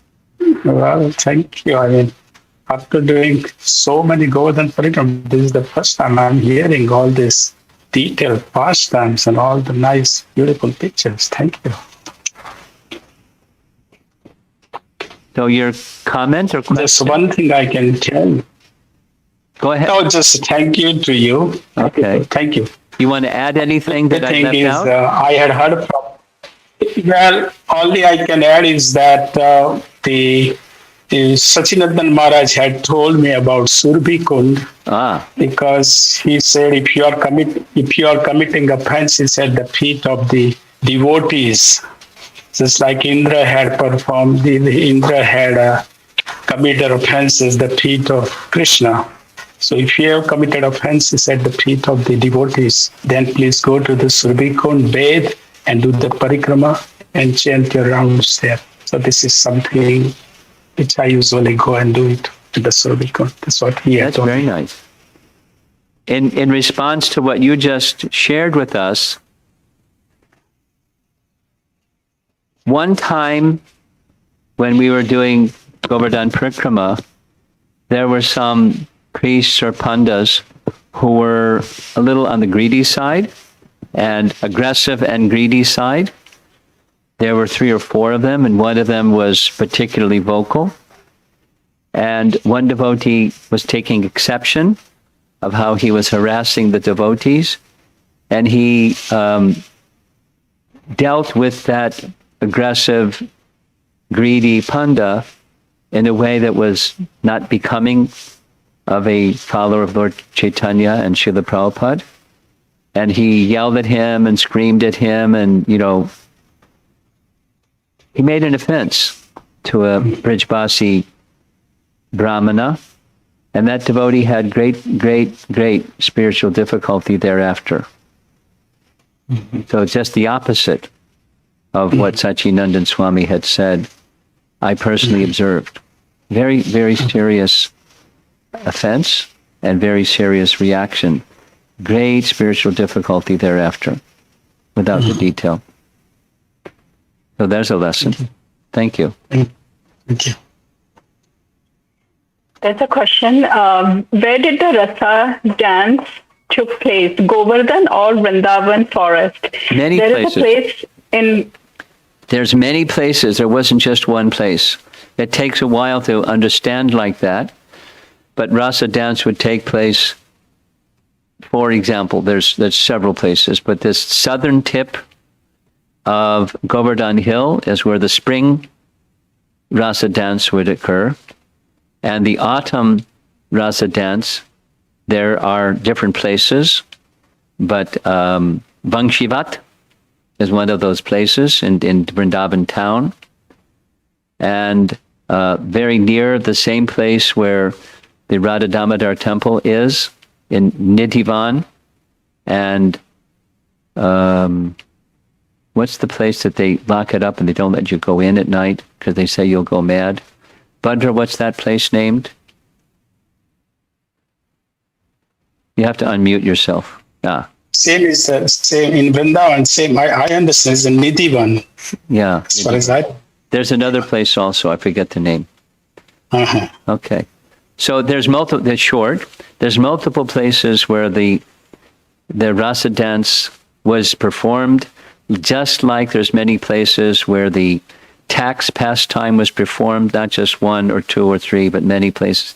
It was just a lovely pastime that Krishna liked, and he would perform that pastime in different places. Okay?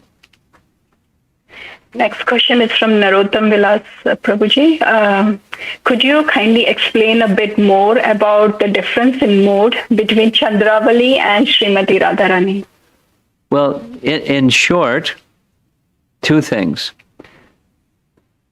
Chandravali, being the right-wing gopi leader, would be very compliant and obedient to whatever Krishna wanted, at least in principle or in general. And Radharani and her group, they would talk back to Krishna and say strong things to Krishna and call him names, and, the left-wing gopis. And Krishna liked that intimacy of the gopis, of Radharani's group even more. But another feature is there was a competition between, just like, in this down below is like it is above. That is, down below here, when this group feels the conservatives and the liberals, it goes on, not just, in modern politics, it goes on in between individuals, and some people are more conservative in their views and some people are more liberal in their views, and they disagree with one another and they compete with one another and so forth. So that's another dimension. It just adds to the sweetness of Krishna's happiness that there's a competition amongst the gopis for his loving affection. No, it's not the material kind of a materialistic man enjoys that there's different women that want him and they're competing for him. That's the mundane ego position. Rather, Krishna's position is he enjoys both the Chandravali group and the Radharani group, and he has a particular affection for the Radharani group, but it doesn't mean he discards or disregards the Chandravali group. They're very dear to him also. They're intimate associates also. It's just of a certain disposition. And then the followers, they have their subsets of moods and skills and ways of doing things.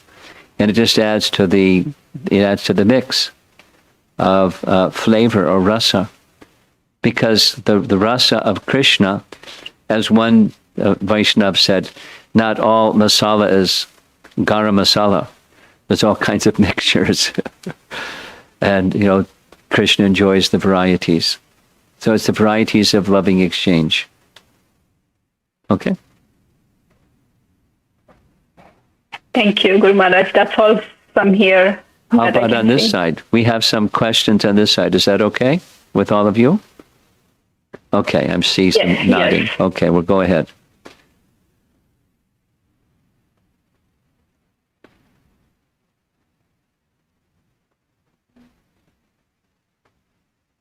We're going to change the battery of the portable microphone for just 30 seconds.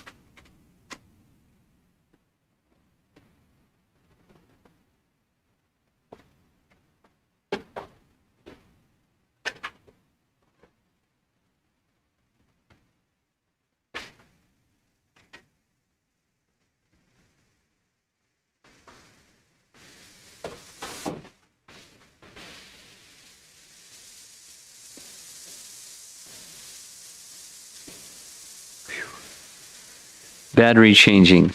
Everything's good as soon as the batteries get changed. You'll see.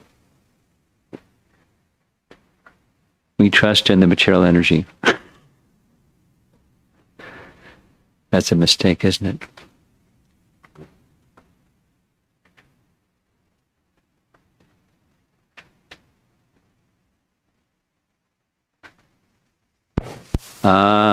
You see, it did work. Go ahead. His first question is from Sri Radhika Mataji. Will you please elaborate on the quality of faith of Lota Baba and Shabari that enabled them to not lose faith in Krishna or Rama's unfailing reciprocation in spite of their long wait for it? Well, qualities have degrees, including the quality of faith in the instruction of a superior. In Shabari's case, it was her guru, and in Lota Baba's case, it was Krishna himself. But the principle is the same, faith in the words of the superior. However long it takes, that's how long it takes. So let's just take us, for example. We are told that the process of bhakti will carry us to Krishna. And then I know some persons who are impatient, like, how long is it going to take?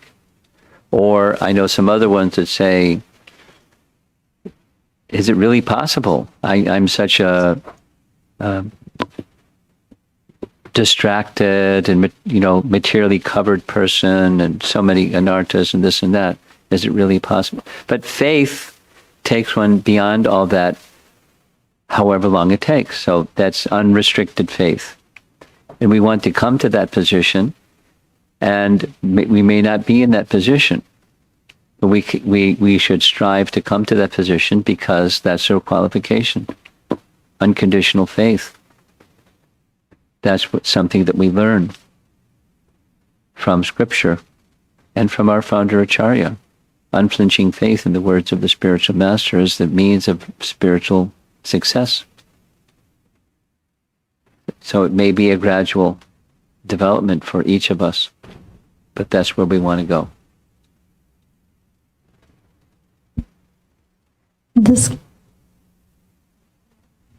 This question is from Sarvabhauma Prabhu from India. I was just wondering, how come Lota Baba is still waiting, as we also heard that Krishna came back to Vrindavan after killing Dantavakra? Didn't he meet Krishna at the time? We don't hear that he met Krishna at that time. I also thought of that detail when preparing for this and thinking of Lota Baba. Why didn't Krishna go see him when he came back to spend time with the residents of Vrindavan after killing Dantavakra? I don't have an answer to that. I guess we'll have to send a text message to Krishna and ask him why he didn't go see Lota Baba. Amrita Keli Mataji has a comment and appreciation. The comment is, very grateful for this virtual parikrama. It's deeply absorbing and enlivening, making me very eager to have the opportunity to visit in person in the Association of Devotees soon. Question. You mentioned Lota Baba place is something we want to visit again and again when we go for Govardhan Parikrama. Could you kindly share the mercy and significance of this place? Somehow this story of Lota Baba makes me very sad every time I hear this. Though you mentioned Lord Chaitanya visited Lota Baba deity after 4,500 years of waiting, but it feels sad that Krishna made such a wonderful devotee wait so long. So you can put a complaint in Krishna's complaint box and say, you know what, I don't think you're merciful. I hear people say that you're merciful, but as far as I'm concerned, you're not merciful. And maybe you're a follower of Radharani by thinking like that, because you're being contrary to Krishna. And maybe you're being a follower of Chandravali because you want Krishna to keep his word and he didn't keep his word. But the understanding I have is Lota Baba kept Krishna in his heart. Just like Krishna never leaves Vrindavan. I'll repeat. Krishna never leaves Vrindavan. I'll repeat. Krishna never leaves Vrindavan. And a devotee like Lota Baba knows that. So his waiting was Krishna's in his heart. Like the other residents of Vrindavan, they were brokenhearted when Krishna left. And so the horrible emotion of separation from Krishna, because Krishna said he would come back. And that promise was sustaining their lives, the residents of Vrindavan. And according to Brihat Bhagavatamrita, by the way, Krishna regularly came back. But the residents of Vrindavan, when Krishna came back, by Yogamaya's influence, they would forget completely. And regularly, after staying for a while, Krishna would leave again. And they would forget that he left previously, and he would do it again and again. That is to say, when you're in the care of the Yogamaya potency, the essence is your attachment for Krishna and the loving reciprocation with Krishna. And that means whatever he wants to do, that's fine. That doesn't mean you become milquetoast or bland, but everything what Krishna wants is fine.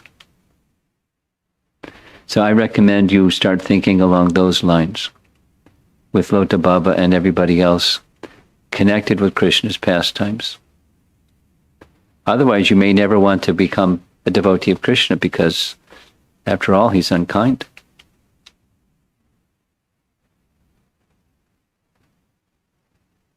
Next.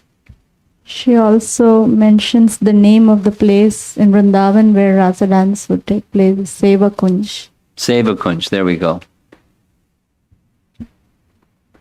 Bhadra, Seva Kunj.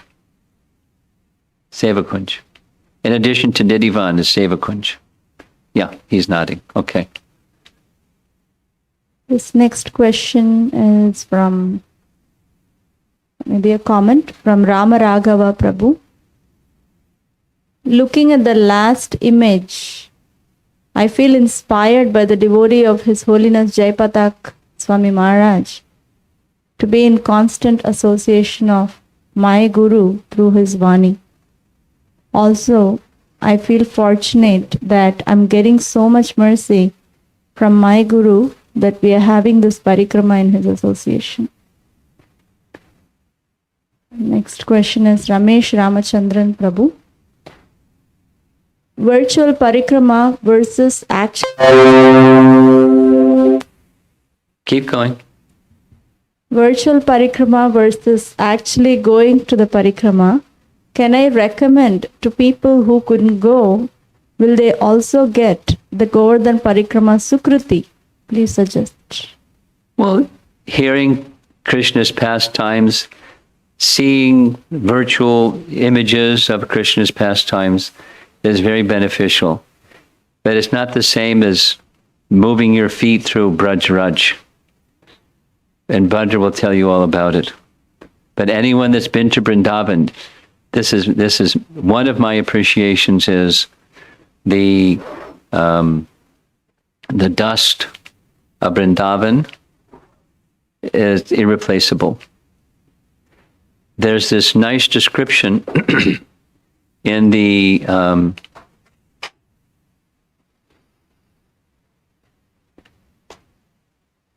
what's the section?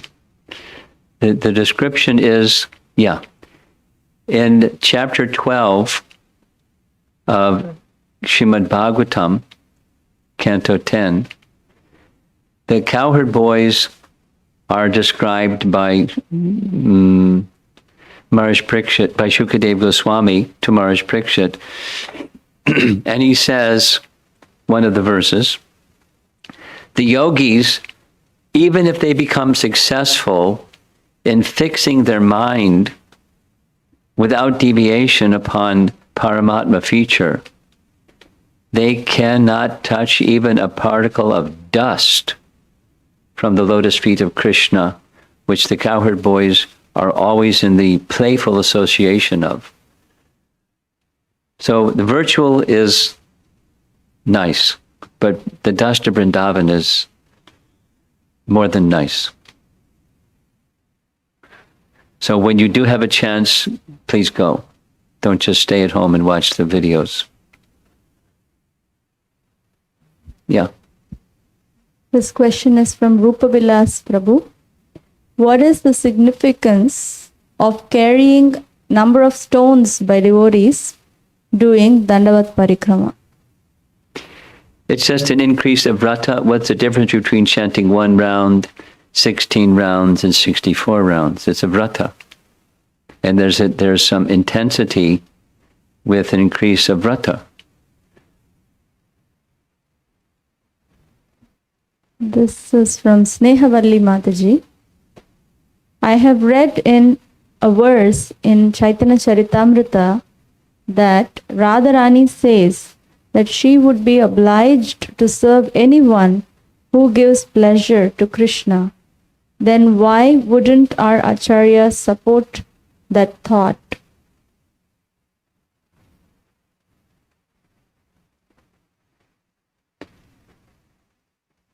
The question is not clear why our acharyas would not support what Radharani says. So maybe she could send in some explanation of what her question is, because I don't get it. And one of her other comments is, I have also read that Vallabhacharya first took initiation from Gadadhar Pandit.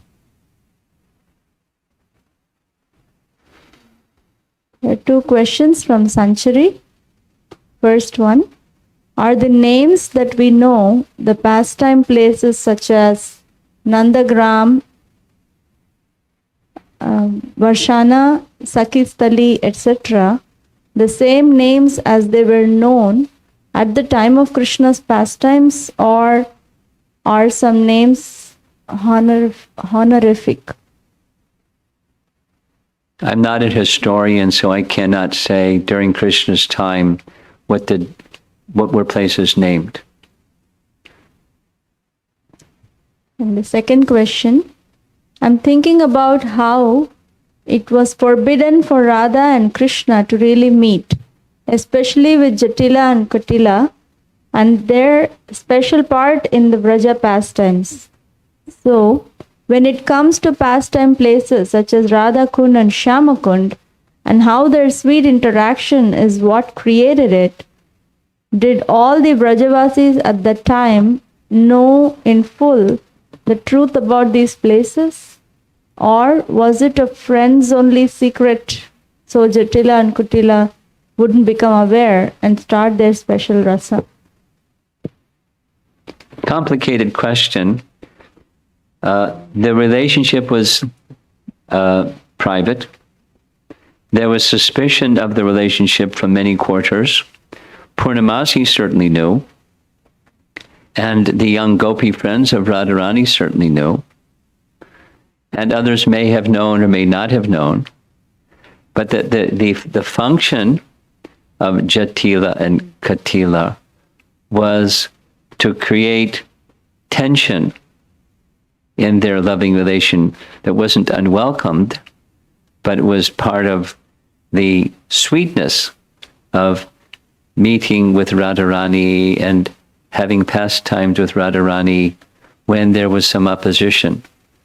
Now, you and I or other persons that have some loving affair going on may not want any opposition, but Krishna enjoyed. And they played that function of opposition, which he enjoyed. They did a nice service for the pleasure of Krishna to increase the intensity of joy of Krishna. I think that's it. Anything upstairs here? Anyone? Okay. There is one question here, actually. Acharya says that Abhimanyu is shadow of Krishna. Yes. Could you explain more? I only know that that's what our acharyas say. That is to say, the relationship between Radha and Abhimanyu is not apart from Krishna, but so it's a Gaudiya Vaishnav transcendental picture to begin with anyways, that Radha was married to Abhimanyu. I don't know if outside of the Gaudiyas there is that picture that Radha was married to Abhimanyu, but the marriage was to the shadow of Krishna. Abhimanyu serves as the shadow of Krishna. Now, how does that understanding come about? I don't know the details other than our acharyas just assert like that. Now, there may be somebody that knows some of those details, a detail in how the Gaudiya Vaishnava acharyas accept Abhimanyu as the shadow of Krishna. All I know is that's the general understanding. Now, there are, in Jiva Goswami's Tattva Sandarbha, there's an explanation of 10 different kinds of pramana. And I'll try to remember to send to, I guess, to Premadatri, who then can send to everybody else, the section of Tattva Sandarbha that deals with pramana that doesn't have shabda, doesn't have scriptural support, but rather has general acceptance amongst the Vaishnava community and Vaishnava authorities, Like, for example, I'll give a for example. For example, the situation that we observe in Gopastami, many of you must know. On Gopastami, there's this widely accepted image of Radharani wishing to be with Krishna and Krishna wishing to be with Radharani on Gopastami. And so Krishna sends Subal, who looks complexion-wise like Radharani and height-wise like Radharani. Krishna sends Subal to go change clothes with Radharani so that Radharani, carrying a calf in front of her chest, so Jatila can't detect that it's Radharani, thinks it's Subal. Subal is going to look for a calf. He goes inside, changes clothes with Radharani, and Radharani comes out carrying the calf across her chest so she can go meet with Krishna on Gopastami. Now, there's no scriptural evidence for that, but it's a widely accepted pastime of Krishna and Radha, so much so that there's a number of temples throughout ISKCON where it shows a calf by the side of Radharani or sometimes even Radharani's arms. No, there's no scriptural evidence for that. It falls under a different category of evidence. And I forget the Sanskrit term, atiya, something like that. But I'll send to Premadatri. It's taken directly from Tattva Sandarbha.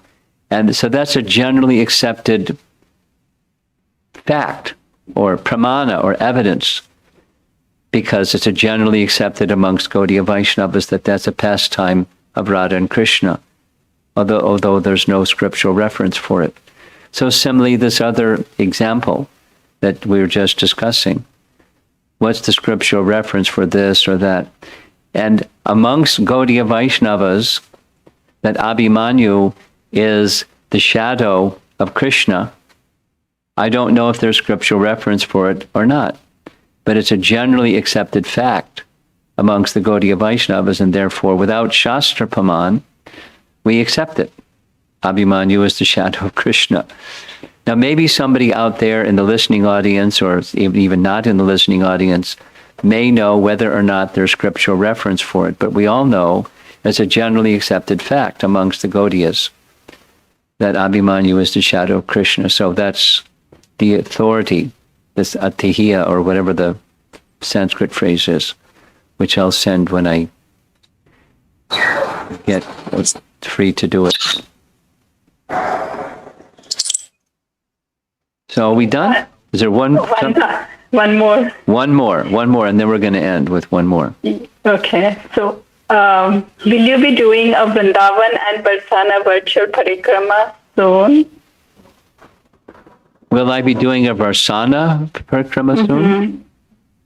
What I was thinking to do is sometime, next time we get together, is to do a Radha Kund Parikrama. Yay! In detail. But this evening, or the final part 4, there'll be a little mini, like super mini, of visiting Radha Kund and some of the places at Radha Kund. But I do not have on my radar screen a Varsana virtual visit just yet. Maybe sometime later, okay? Hare Krishna. Now we have one more in the room question, and he has his microphone and he's going to say it, and then we're going to end for sure. Hare Krishna Maharaj. Thank you for that detailed explanation of the entire Govardhan hill. The slides were good. Your explanation was excellent. But what I feel, when you were going through the slides mentioning the upper right corner, the bottom right corner, at least I could not get it, how exactly you were defining. But if this could be like, people who are visiting this Govardhan village with this map kind of thing, I mean, when you were telling those, I was just going through the Google. I could not find the way you were explaining. Okay. Maybe people or devotees who are going to that hill, maybe give this the entire view and your kind words on every, whatever the things you have explained, that would be very helpful. This is a very suggestion from my side, Maharaj. Well, there's always room for improvement, but what those maps that showed the blue dots with a number, all of that was a gift to me from Bhakti Chaitanya Swami. And Bhakti Chaitanya Swami did that presentation with the Google Maps and the blue dots with the numbers for the whole world. You can check it out. GBC Strategic Planning Team, great Govardhan Parikrama, Bhakti Chaitanya Swami. He very kindly provided me with all the slides and the Google Maps with the numbers, and a lot of the animal and bird and, monkeys, and those came from him also. So I don't have a way to improve on that. If you couldn't follow it, I suggest you go through it again, because there's a video of all of this. It'll be circulated. And if you look closely at the screen, you'll see number 1, and then there's a little chart, an index that says number 1 is such and such, like Punchari, or 1 is Radhakund, then number 2 is Govardhan Hill, Govardhan Town. Over there is Punchari, 1, 2, 3. That's one of the maps. And it's very clear. And all of that is just to give you or the viewer, me, an orientation. Where are we? I like it. Some people don't need it. Some people like it. I'm like, where am I? It's for that purpose, or for people who want to know where am I? Where is everything? Geographically located or structurally located as we're moving along. Now, many times I have done Govardhan Parikrama maybe 50 times. Maybe less than 50 times, but probably 50 times. But I didn't really know where I was, and it really didn't matter, because I was by Govardhan Hill, and that was fine. But I appreciated the effort that Bhakti Chaitanya Maharaj invested in helping you understand where you're moving from this place to that place to the next place, and where are they situated from the, Google map view or the bird's eye view of where is everything. That whole part of it could just be dropped out, and people can just go from one place to the next place and not worry about where they are in relation to any place else. They just go from one place to the next place. I personally like it. And I'm just sharing what he gave to me, because it helps me understand this is where we've been, where are we going to next? Okay, here's where we are now. Where's next? Where does it all fit together? The puzzle pieces fit together like this. And I appreciate your offering. I like that you're offering feedback, but I'm not so inclined to do it differently, because it helps me. And if someone finds it doesn't help them, then just, delete it or ignore it. But if you didn't understand it, go back over it again, and maybe it'll put the pieces together. This piece fits with that piece. That's what it does for me. Okay, we're going to end because we have a schedule to keep. And thank you all for joining. We'll see you for part 4 in a little while. Well, yeah, for those of you in Phoenix, it's the Sunday evening class. And for those of you that are in Portland, it's your midday class. So we'll see you shortly. Thank you very much. Prabhupada ki.